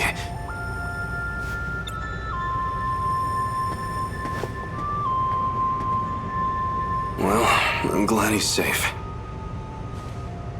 Why is that a good thing? Why does seeing Okino make me feel better? Hijiyama even finds himself confused as to why he's so relieved. I've seen some people try to reduce his character because of Le Yakisoba Pan meme, but I hate that. Fuck that. Seeing him grow put a smile on my goddamn face. Hijiyama and Okino's dynamic is just something else. When I tell you this is the one couple in 13 Sentinels that made me smile every time, I am not joking. I'm not used to seeing homosexual relationships in media. I don't actively seek it out because I'm a human and humans are biased towards what experience they can most relate to, and I do not relate to homosexuality. But this game, with maybe 5 other heterosexual couples, manages to make me root for the gay couple the hardest. And no matter how many times I experience it, the final moments between Okino and Hijiyama still make me fucking cry like a baby. Even as I was writing the script for this video, a tear started to show up. Hijiyama witnessing Okino disappear in front of his eyes, reading that final letter. Oh god. And that goddamn scene where Okino sits there explaining that everything was nothing but an illusion by universal control. Everything that they knew was actually nothing. But the feelings these two have for each other, that's something that could never be faked. In perhaps one of the most satisfying lines in this game's entire story, Hijiyama boldly declares that he lives in service of his country, and specifically, the people he loves. After being in denial so long and struggling with his feelings, we finally reach the proper conclusion of his character arc. Hijiyama loves Okino and is finally unabashed in his declaration. This is nothing short of beautiful.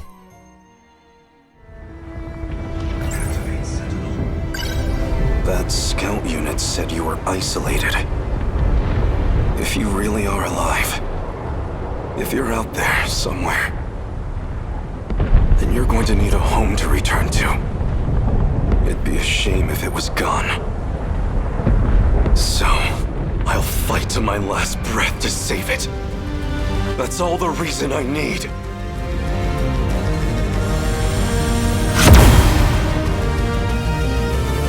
Now let's go! Sentinel number 12!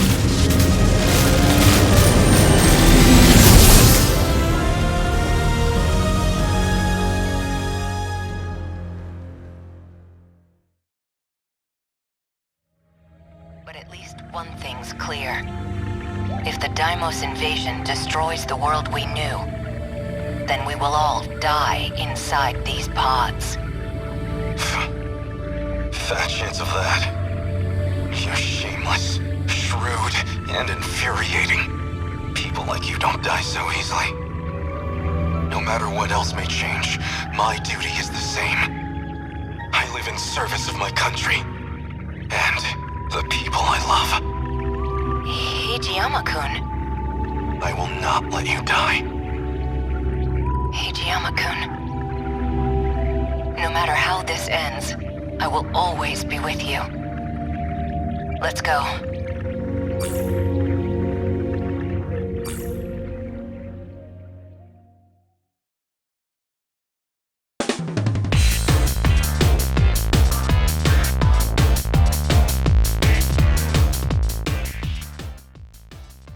While you play through the Remembrance sections of 13 Sentinels, you're also simultaneously playing through the Destruction segments. This is where the bulk of your exciting gameplay comes from. These segments have real-time strategy, tower defense type setups. Destruction is a big part of the game I never expected to enjoy the way I did. As someone who's not big on this genre of games, in 13 Sentinels, it's a surprising amount of fun. At first, I was sort of annoyed that Destruction was being forced alongside the story, but it ends up being narrative brilliance. Making you play both modes side by side works so well because you are essentially experiencing the climax of the story and Destruction, while at the same time you're experiencing the rising action and Remembrance. In my Remembrance discussion, I made it sound as if that was the only section dedicated to story, but that's not the case at all. Destruction is a part of this game's unorthodox storytelling methods, and it works so well. Aside aside from the literal story being told as you progress through each wave and level in Destruction, one should consider some of the more subtle ways it connects to the overarching plot. Kurabe literally has pilot skills named Movie Addiction and Restored Memories. Gouto has a skill named Buried Emotion, and Kisaragi has pilot skills named Think Will Go Viral and Fight Song. These aren't very subtle, not in the slightest.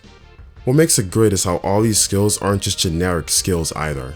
They are very specific to how characters feel about other characters and how they feel about their own individual interests. There's a reason why Kisaragi's reduced wait time on the skill It's Not Like That can only be activated if Ogata is on the team. Before I even further discuss the gameplay of Destruction, I want to talk about how good the tutorial is. Yes, I'm splurging over a tutorial. The tutorial does a very good job of being a tutorial without feeling patronizing. It's not too vague to the point where it throws you into fire without any guidance, but it's also not a Boy Scout treating you like an old woman who needs to cross the road. The tutorial is broken into multiple segments and is really easy to digest while still making you feel like you're actually accomplishing something in-game. And perhaps the best part of it all, you're not giving a difficulty option until you've learned the basics. Why this is not a standard in the video games industry is beyond me. Wouldn't you want players to actually see how difficult the game is before making them choose the difficulty? Now, I know not every game can afford to do this, because for some games, their structure does not allow them to do this from either a narrative or a pure gameplay perspective, but it's something more developers should seriously consider. The ability to customize these mechs and the amount of choice you get with them is addicting for me. I can't lie to you, there have been moments where I spent more time editing and upgrading Sentinels in the menu than actually fighting kaiju. I'm just a massive sucker for any game that lets me customize and min-max my characters to an absurd degree. You get to choose what weapons are unlocked in any character at any moment in time, meaning you can change up their playstyles a bit, depending on whatever you think matters. Their raw stats can be altered and boosted in exchange for meta chips too. This also means if I want to stack Ryoko's generator stats and build 20,000 sentries, I'm going to fucking do it. The game even allows you to just straight up turn off palette skills, which I can't fathom why you would, but having the option is pretty cool. This is why even the Sentinels that are of the same generation can still feel unique to one another. Yuki Takamiya's Sentinel is way different than someone like Gouto's. Or even Juro, his Sentinel doesn't work nearly the same as Shinonome's. The decision to force palettes to go on cooldown if you use them too much is also an aspect of this game I never thought I would appreciate. What should have been an annoying and arbitrary restriction ended up being something I liked because it forced me to learn how to use other characters and adapt to situations I was given at each wave. And honestly, the fact that they hide this behind the already established fact that pilots can't operate a Sentinel for more than 2 minutes is pretty smart. It makes the forced cooldowns feel not stupid, but instead as another form of the game's storytelling. I am going to go more in depth with this game's looks within this video's arts section, but I feel the need to discuss the aesthetics of Destruction. What amazes me about these battles is how perfectly they balance practicality while still making things look relatively good. It's really easy to fuck up something like this, trust me. Many games that approach this RTS type gameplay are running the constant risk of falling into two extremes. Either A, the game is really fucking boring visually in order to keep things understandable to the player, or B, the game has too much going on and it just scares players off. But 13 Sentinels says fuck that and manages to avoid both pitfalls. This is especially surprising when you consider how much the creators of this game are obsessed with adding details whenever they can. But when it comes time to start the Destruction segment though, they simply go by the philosophy of keep it simple, and still manage to make everything look great. The blue lines perfectly contrast with the city in the background. It's very clear where you can and can't go. The Sentinels and enemies are distinct from each other. It's never unclear where the enemy or allied troops are. The health bars and character cards are placed so precisely as to not be visual clutter, but still give vital info. The city itself is a perfect backdrop. Everything about the UI manages to be helpful while avoiding being obstructionist. I also adore the decision to have cutscenes during battle be simply just visuals of the characters and their mechs. It keeps the flow of the fight going while still letting us get those nudges of character when we aren't playing Remembrance. The worst complaint I can levy at this game mode are the frame rate drops. In the later battles, you're absolutely going to watch your PS4 have a meltdown trying to process what's happening on your screen. One missile range spam and a horde of enemies will make all the difference in your PS4 begging for mercy. This makes me question how the fuck Vanillaware is going to do on the Switch port, because if the PS4 wants to explode during these moments, I have no idea what the Nintendo Switch is going to do. It's probably going to fucking combust during a normal fight. All in all, while I don't have as much to say about destruction as I do the other aspects of this game, I don't want anyone to be fooled into thinking this was just some lazy or forced addition to the game. Without a doubt, there is love and care put into this gameplay within 13 Sentinels, even if it's not where you spend the majority of your time on your first playthrough. I also forgot to mention, this shit was basically programmed by like 3 dudes. It's well designed, it looks clean, it plays an important role in the overall narrative, and above all else, it's fucking fun. If nothing else, this shit is just fucking fun. It's not the most complicated or groundbreaking gameplay, but it serves its purpose within the context of this story very well. Emergency escape preparations complete. Universal control suspended. Interloster, link disconnected.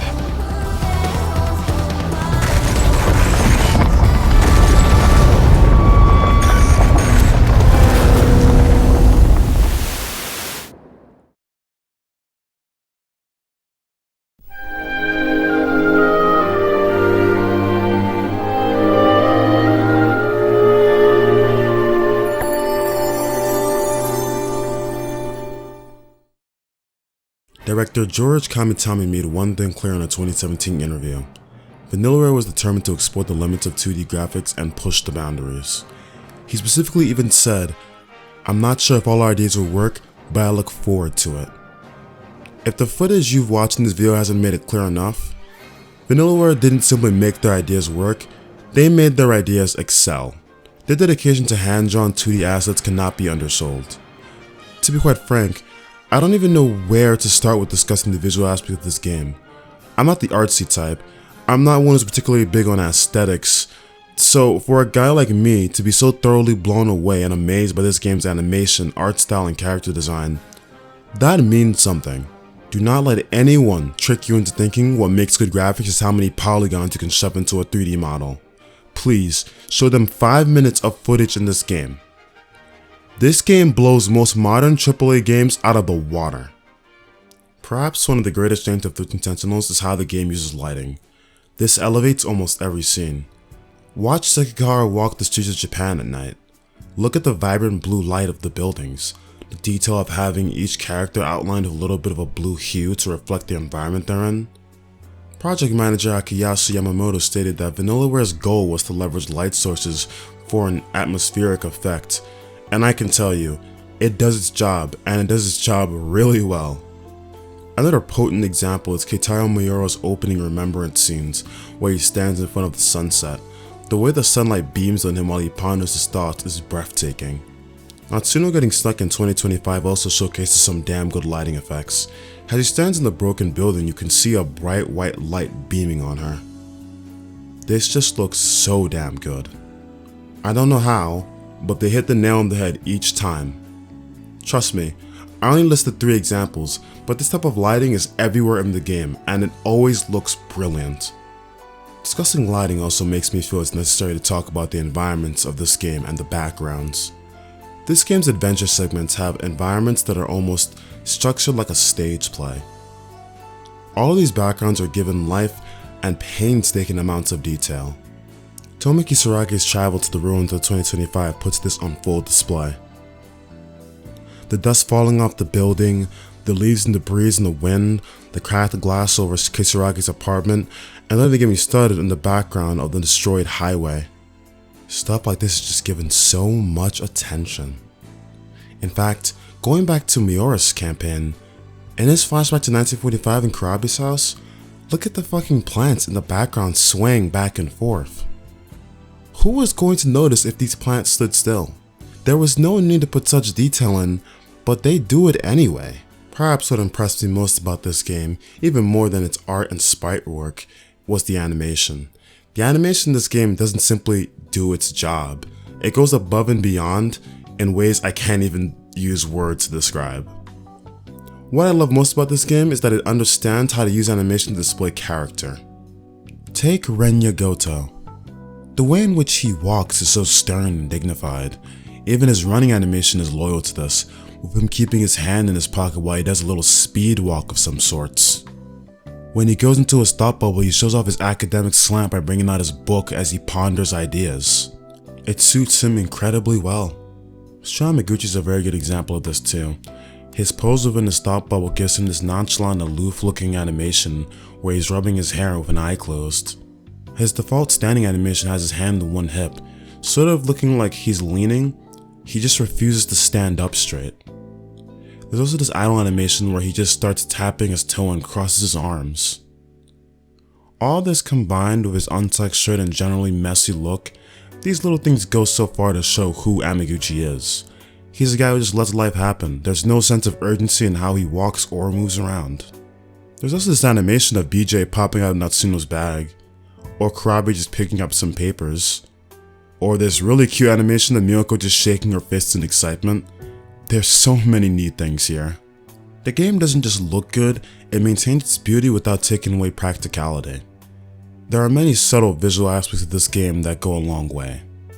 For example, take the subtitles. Yes, I am using the subtitles as an example, because in this game, even the subtitles have an enormous amount of style and are done correctly. Call it a reach, I don't care. I love the decision for the text to appear above the head of the character who's talking. It's so much better than having it appear at the bottom of the screen.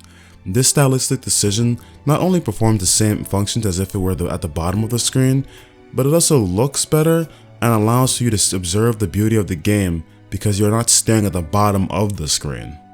Staring at the bottom of the screen while looking at subtitles isn't something I usually have to struggle with, but I know many people who do, and it's little things like this that go a long way and make this game a cut above the rest.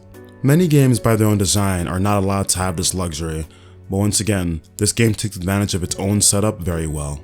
There is a lot to be said about how this game looks, and I only know so much about this subject, but I do know I'm looking at something good. And to close off, do you know what makes all of this even more impressive? For the most part, this art is the work of 2 fucking people.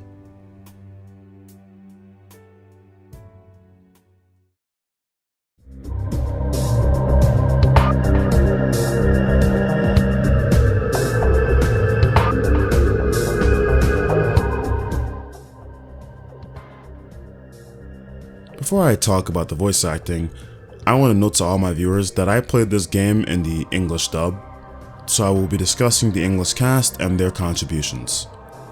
I know people love to get into this really childish debate over English versus Japanese dubs. Some people think you are consuming the art incorrectly by not viewing it 100% in its original context, but I want to clarify, I don't really care. As long as I can't understand Japanese, I will never truly get the experience the creators intended, whether it's subbed or dubbed. I'm here to praise and criticize the voice acting featured in this game. I'm not here to have some inane debate on something that will ultimately be preference and not something that will truly make a difference in the enjoyment of this masterpiece. With that being said, I have a couple of words for the cast of this game. The voice work in this game is fucking outstanding, and I am not exaggerating when I say every single person did a spectacular job. Before we move on, I feel it's necessary to give some perspective. I want you all to recognize the numerous challenges this team went through with localizing this game. The Japanese voiceover of this game was actually being done concurrently with the game's script writing and revision process, so before the West even got the script, things were hectic as is. They were still working the Japanese voiceover right up until the release.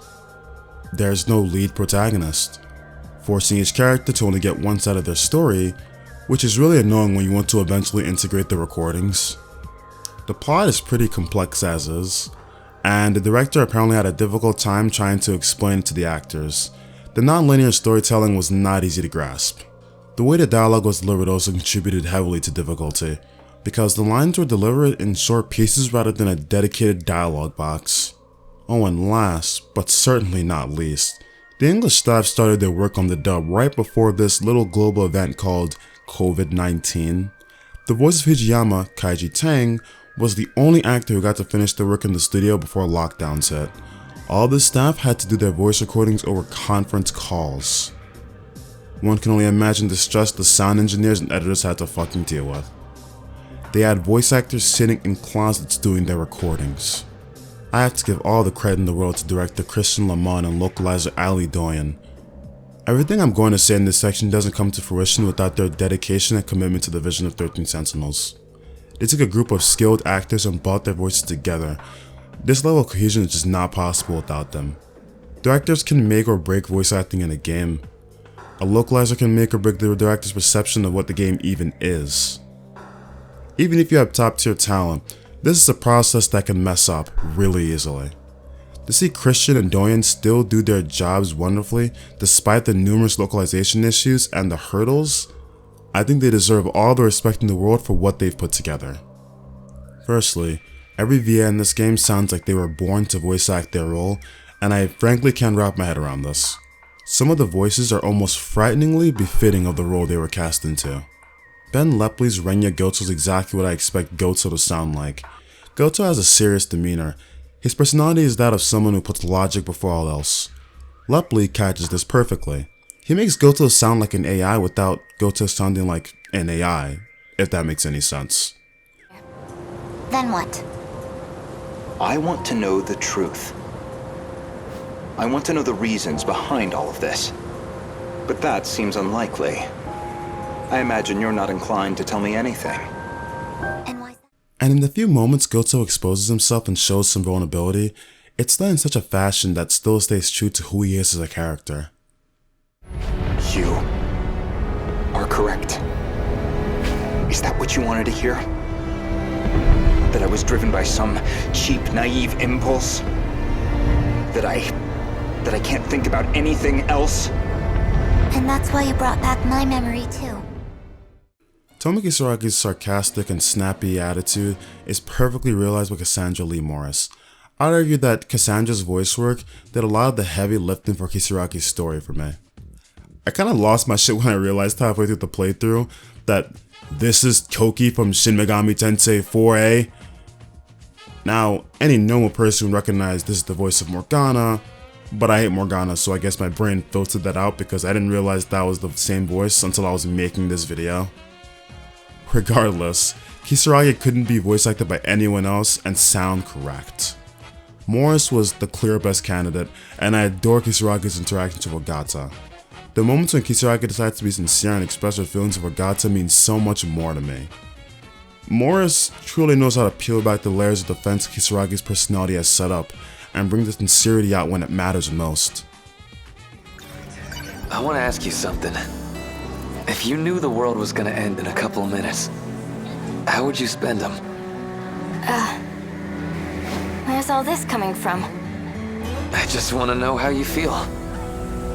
Whoa. A few minutes, huh? That's not a lot of time. Well, I can't really get anywhere in a few minutes. So I guess I'd spend them with you. Veronica Taylor's voice for Okino does a lot for me. Okino isn't a traditionally masculine man, so the choice to give him a more feminine, softer sounding voice is something I can respect. This is done while keeping true to the intelligence of Okino, and perfectly captures his quirks and behaviors, specifically with how they pertain to Hijiyama. Okino's self-assured tone flows perfectly with Hijiyama's blatant insecurity. Take me back to my own time. We're going, whether you like it or not.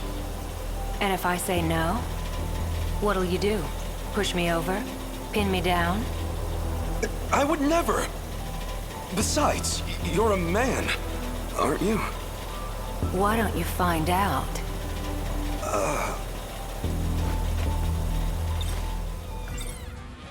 And don't get me started on this man Zach Aguilar. Whoever chose him for the role of Miura clearly knows what they're doing. In an alternate universe, they could have seen Miura's rugged appearance and status as a soldier and decided to cast someone that sounds like Sekigahara, but they didn't. They realized that Miura's voice needed the brand of a protective older brother, something to also match his reserved and shy personality. Chihiro? You don't have to cry. It's not like you did this on purpose. I'm sure Uncle isn't mad about it anymore. What about you? Are you mad? Of course not. I'm your big brother. I'll always be on your side, Chihiro. Now, come on out. This was a great casting decision. It's as if this archetype was made for him, because Aguilar would go on to do the voice of young Nier in Nier Replicant's remaster, where he once again put on a masterful performance as the protective older brother. Perhaps another fantastic point about the voice acting in this game isn't just the great casting, it's the level of consistency put on display from some of the actors. Shu Amiguchi has to be one of my favorite examples. Amiguchi's a playboy, a flirt, he's that guy. Somehow, this man Mike Wingert managed to make Amiguchi always sound like he was flirting. If being cool had a default voice, it would be this one. You stay out of this. Sorry, but you know I'm always on the ladies' side. You think she's gonna fall for that shit? That's Takamiya from Suzu High. Wait, the gang leader? The one who beat all you guys up? No way. I only trash. Even more impressively, this voice never gets on my nerves, it never felt gimmicky or forced. Side note, in the midst of my research on the voice actors in this game, I come to find out this guy voice acted Kane from Titanfall. You were not invited to Kane's party, and that's why you're dead. Well, another runaway hero with an SRS Vanguard class Titan. Woo! Now we're talking! What the hell? This is the same guy who voice acted Amiguchi? I can't forget Kira Buckland either. Her voice for Shinonome truly completed the character. The consistency of managing to make Shinonome constantly sound like a ghoul cannot be matched. And whenever the script calls for it, Buckland turns up the dial. She goes there. Shinonome's constant pain and suffering isn't just something you fucking see. You can hear it in every grunt, moan, and sound that emanates from her. Wait a minute. You're the girl that was with Four Eyes. Shinonome, right? It's impossible. Are you okay? Did I do it? Was it really me? I destroyed the world? No, I won't believe it. Mr. Ida would never deceive me. What are you talking about? There's no way. That isn't my future.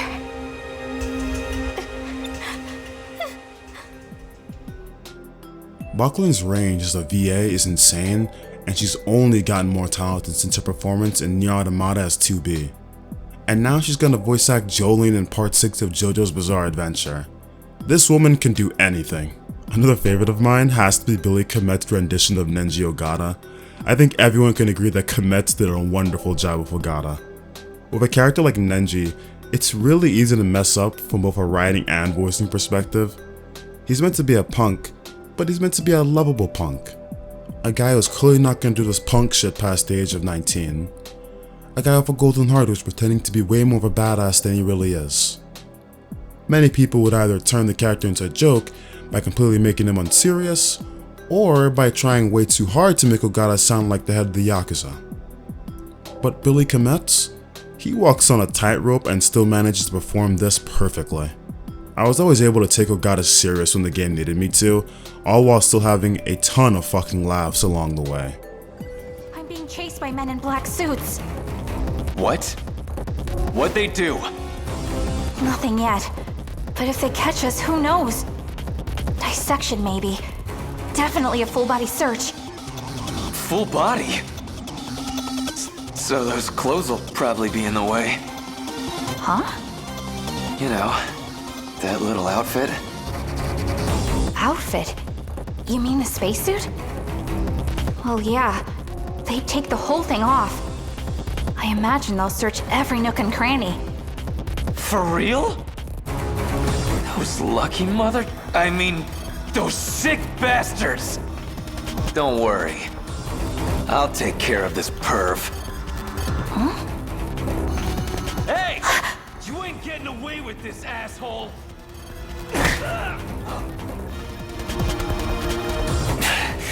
What the? Where'd this guy come from? Never seen someone go down so easily.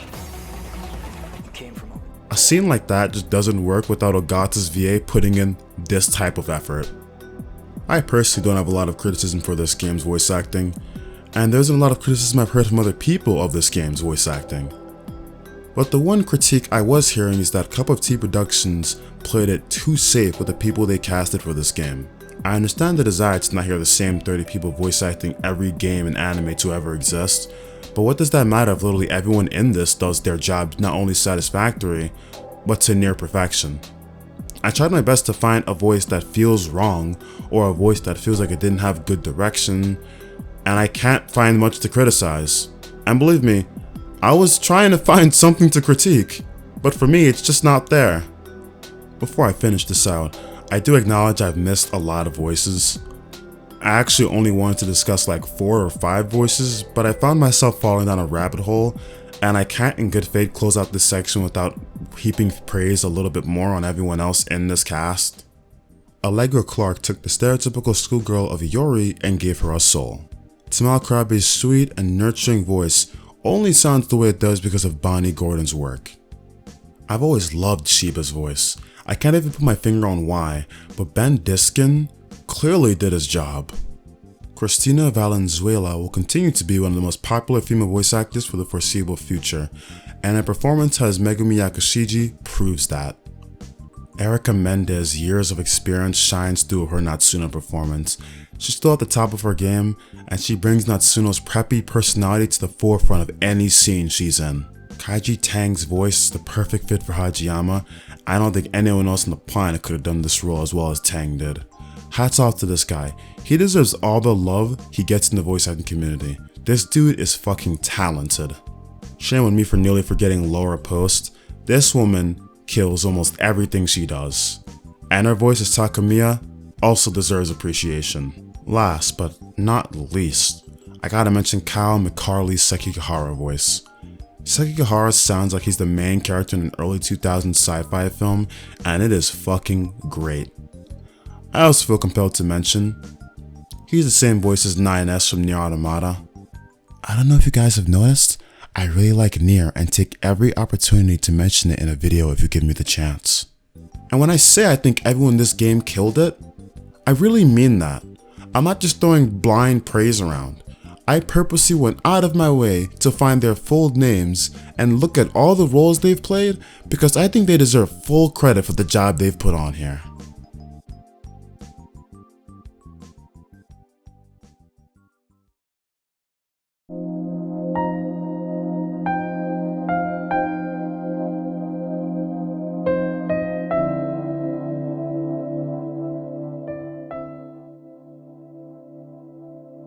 The music and sound of this game was handled by Hitoshi Sakamoto and his company Base Escape. Sakamoto is an industry veteran with over 30 years of work. This man has been making video games since the age 16. At the age of 52, he has individually over 150 projects under his belt.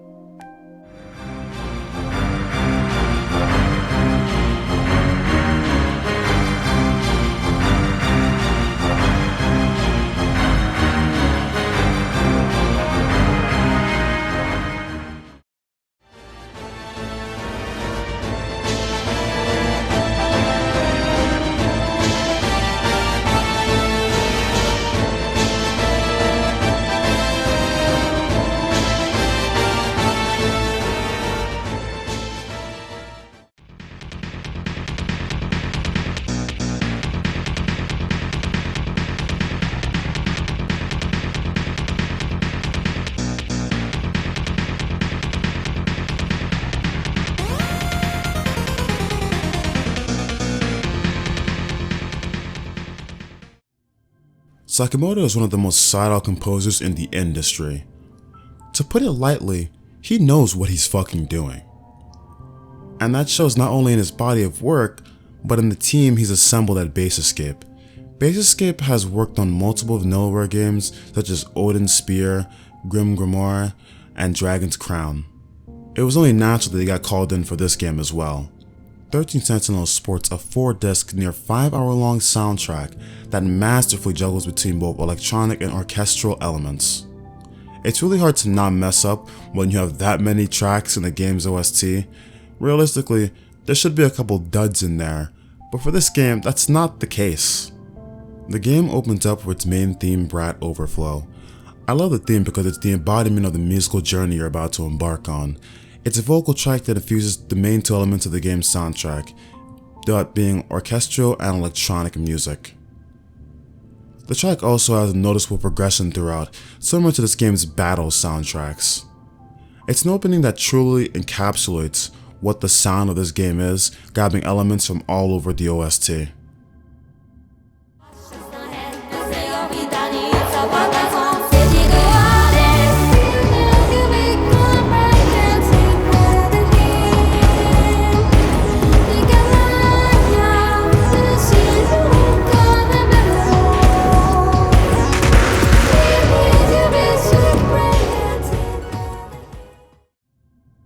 Thirteen Sentinels divided its soundtrack along the lines of Remembrance and Destruction for the most part. Remembrance receiving the more ambient and atmospheric sound, and Destruction hitting you with the hard-hitting electronic. Remembrance couldn't be half of the experience it is without its music. The music in these sections isn't just good. What's really a flex is how well each piece fits in any given scene. It's said that the composers for this game made music based on specific themes and scenarios, and from the sound of this OST, I can believe that. The music always feels like it's in the right place and has something to do with every situation. It has its moments of calm and reprieve where everything in the world almost feels normal.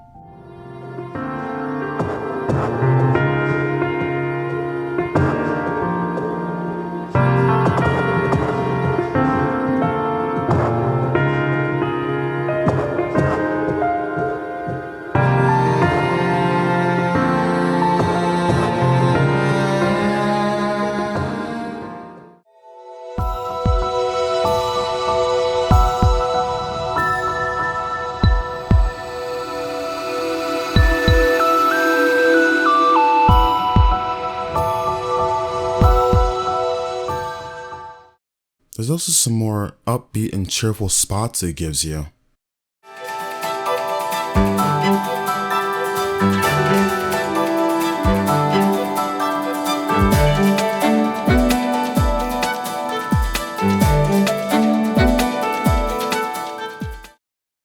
Sometimes you'll be left pondering what the fuck is going on, with the music amplifying the mystery and conspiracy surrounding your protagonists.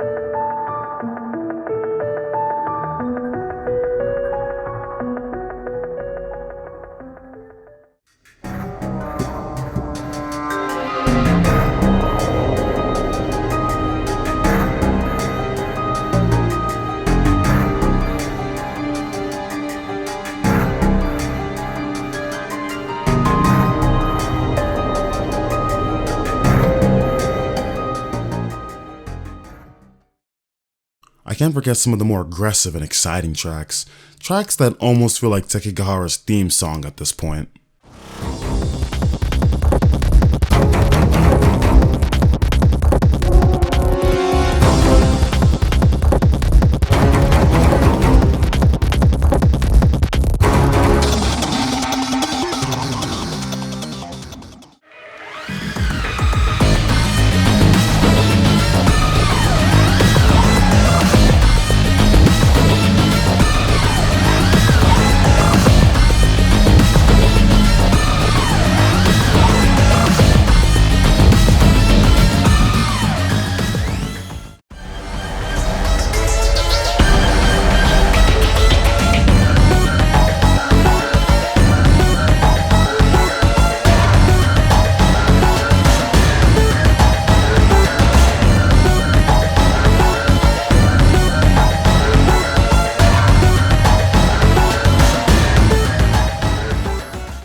score is also brilliant with its ability to leave you with a sense of foreboding.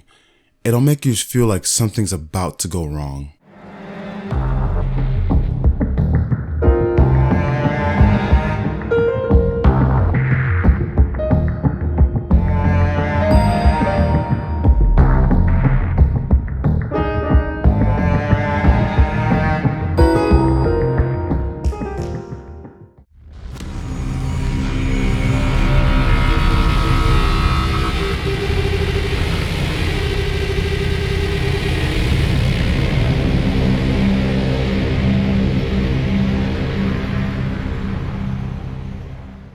Then there's the moments the game just decides to tug on your heartstrings.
I also just adore some of the more spacey instrumentals in this.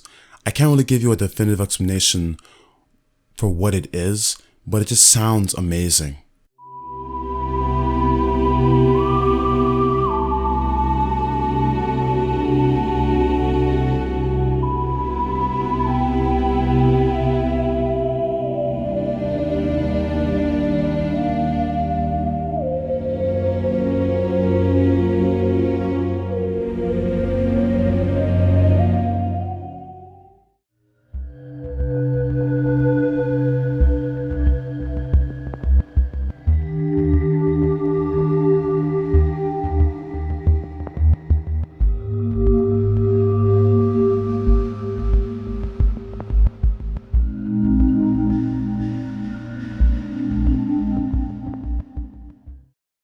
Not to mention, I am in love with some of the cool ass music in this game that really captures the game's science fiction themes.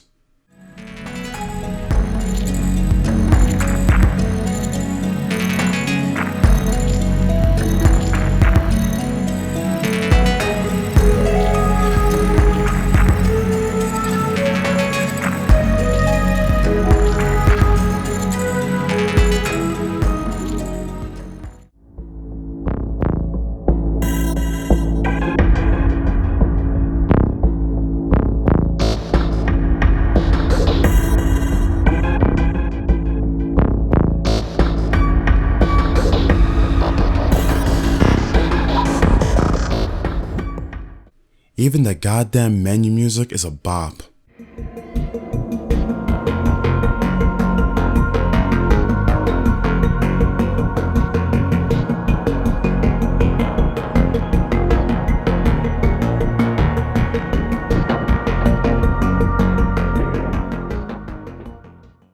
Then there's the elephant in the room, the battle music. Destruction presents us with this electronic music that finds itself escalating and progressing the further you get into each battle. I can't really show you that progression properly in this video because of the time constraints, but if you played the game, you'll know exactly what I'm talking about.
Overall, my favorite tracks have the Mutual Telepathy, 466F7, and Edge of the Future.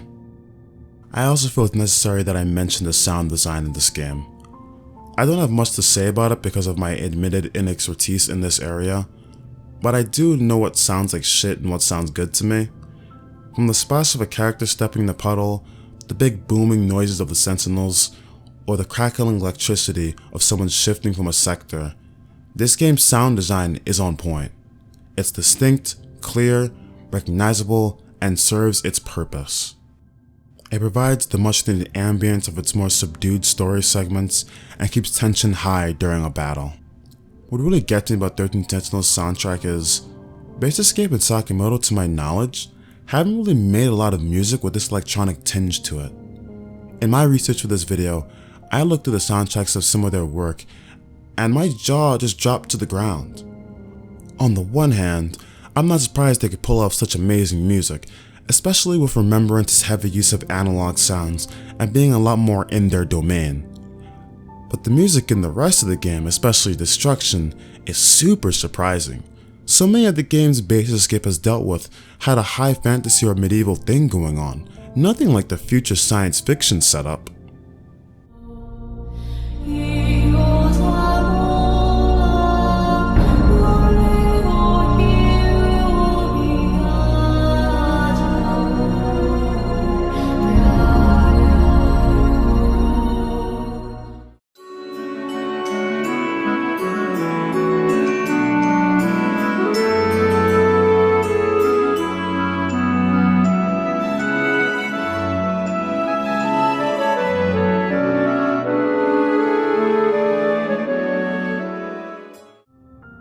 The copyright gods at Sega may have an issue with this section of the video, considering what they did to my unlisted upload of my 13 Sentinels playthrough, but I do not care.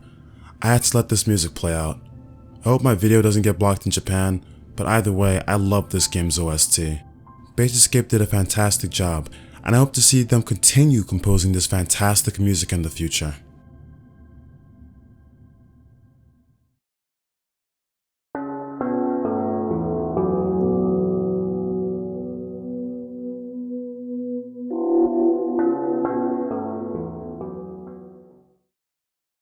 This is a concept that's been around for long before its time, but I think Pablo Picasso has put it more eloquently than anyone else. Good artists copy, great artists steal. 13 Sentinels doesn't just steal, it loots and ransacks the past 60 years worth of sci-fi entertainment. You would have to drown yourself in a seemingly endless sea of media to be able to draw direct lines between every single work that inspired this game. At times, the game can feel like director George Kamitani is going on an impassioned rant on all the things he loves, changing subjects at random before returning and trying to tie it all back together. And miraculously, the game hardly suffers for it. The visuals of Destruction take directly from Gun Parade March, an obscure Japan-only PS1 game. Miyuki Inaba's singing sequence is incredibly reminiscent of an iconic scene in Macross' Do You Remember Love? The concept of a simulated Japan carrying the remnants of the human race is literally Megazone 23, and these are examples that just hardly scratch the surface. The sheer amount of love for the sci-fi genre is tangible throughout the experience. The team of Vanillaware clearly revered the works they took from. 13 Sentinels never feels overly derivative despite its reliance on tropes. Even that alone is impressive. Add in 13 different perspectives and a non-linear plot progression, and 13 Sentinels becomes an unparalleled achievement in video game storytelling. There's something truly special about 13 Sentinels and its full utilization of the medium in which it uses to tell a story. This isn't some standard narrative you could easily force into a book or movie. It feels so essential that it be told in the style of a video game that anything else would just be wrong. Director Kamitani described the game as truly reckless ambition, an attempt to redefine what storytelling in a game could be. I hope Kamitani and the rest of those at Vanillaware hold their heads up high with the utmost pride, because they had a vision with this project and brought it to realization. this small staff of 29 people created something that we may never see again. 13 Sentinels Aegis Rim has made me feel a lot of things. It's perhaps one of the few video games to have me so emotionally attached to its cast and story. Seeing BJ die was a gut punch. Watching Ogata hug Wajima made me tear up. Hijiyama accepting his love for Okino makes me cry. Gouto admitting his feelings blew me away. Seeing everyone receive their happy ending and the conclusion of such a turbulent story put the biggest smile on my face. But I'll have to admit, upon finishing my first playthrough of this game, I didn't think much of it thematically. I knew the game blew me away, I knew the game was fucking amazing, but I didn't seriously consider some of what the game was trying to get across to me. Obviously, there's the explicit themes of love, perseverance, and perhaps most importantly, passing the torch. But only through writing the script for this video and my numerous discussions with my collaborator Squid did I really start to put together a coherent idea of what 13 Sentinels is trying to tell us. The entire time, the whole process of creating this video, it racked my brain. 13 Sentinels isn't just about passing the torch. It is passing the torch. It's about how our favorite music, books, movies, and games challenge and change us. It's about how they inspire us to create. If I were to summarize 13 Sentinels in a single word, it'd have to be create. 13 Sentinels is not only a passionate love letter to science fiction's past, it's a zealous argument for its audience to create the future. It actively urges its audience to think back on everything they've personally experienced across the broad spectrum of art and life, and create something new with it.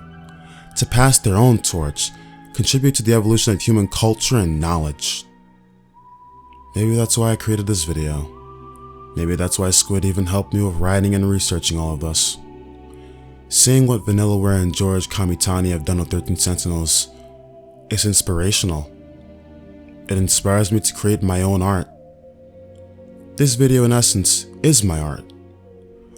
Whether it goes on to inspire future generations or remains unknown to anyone but my family and friends is irrelevant. I'm just inspired to create something. Something to leave behind for when I'm gone. Maybe this is Kamitani's intention, or maybe it wasn't. I can never be sure of that. But either way, I do know he and Vanillaware would probably be happy to know their work has affected others in the same way their inspirations did to them. Just like the hopeful architects of the spaceship give the future of humanity to our cast in the game, Kamitani and Vanillaware are entrusting a new generation of creators to carry on their proverbial torch with 13 Sentinels. If you are out there somewhere, if you can hear me, please keep weaving the tapestry. Keep the history of humanity alive.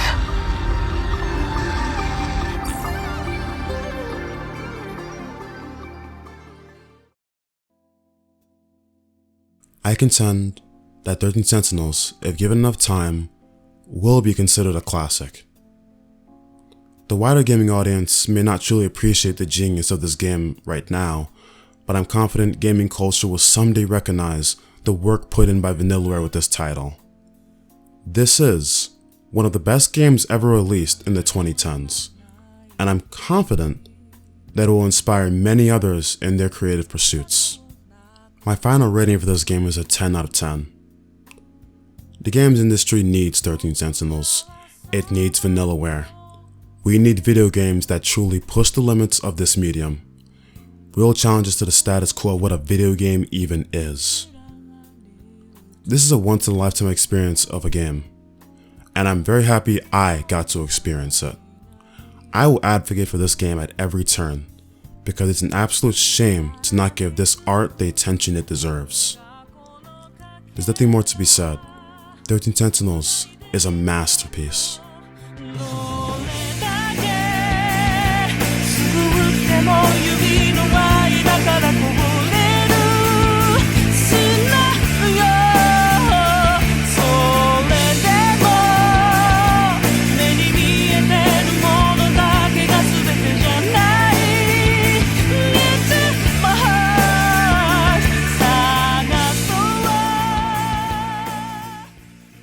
This video took me a very long time. I spent hours upon hours of this process writing, replaying, recording, editing, dedicating a lot of time and effort. Writer's block came and went, moments where I felt the scope of this project was too big for me and I kind of wanted to quit, but I'm glad I got through it. Biggest thank you to SquidYouKnow. This video literally does not happen without him. Dude was helping me through this entire script writing process. I'm not joking when I say he might have put in over 300 edits to the script. To add on, he gave me a reference to all sorts of media, from anime, video games, movies, to better understand 13 Sentinels. And he basically helped me rewrite the conclusion of this video. Again, this video does not happen without him. Thank you to TheAmazingEevee for helping me to record audio at multiple points. Thank you to the 13 Sentinels community and all the work they've done to log information on this game and help me foster wonderful discussion on numerous topics concerning this game. And thank you to my viewer base, regardless how small it may be. Knowing that some people actually want my analysis on things is very encouraging. You don't know how much one positive comment drives me. And thank you to whoever actually got through this. I'd appreciate any engagement, whether you decide to give me your thoughts in the comments or like the video. If you have a friend who likes this game, try to share the video with them.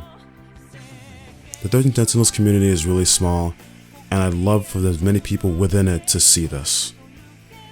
Thank you for watching.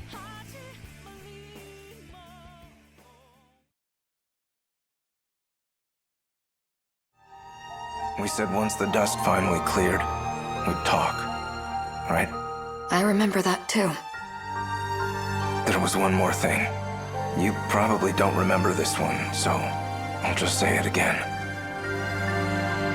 I love you. That I don't remember. But I remember being in love with you. I'd never forget that.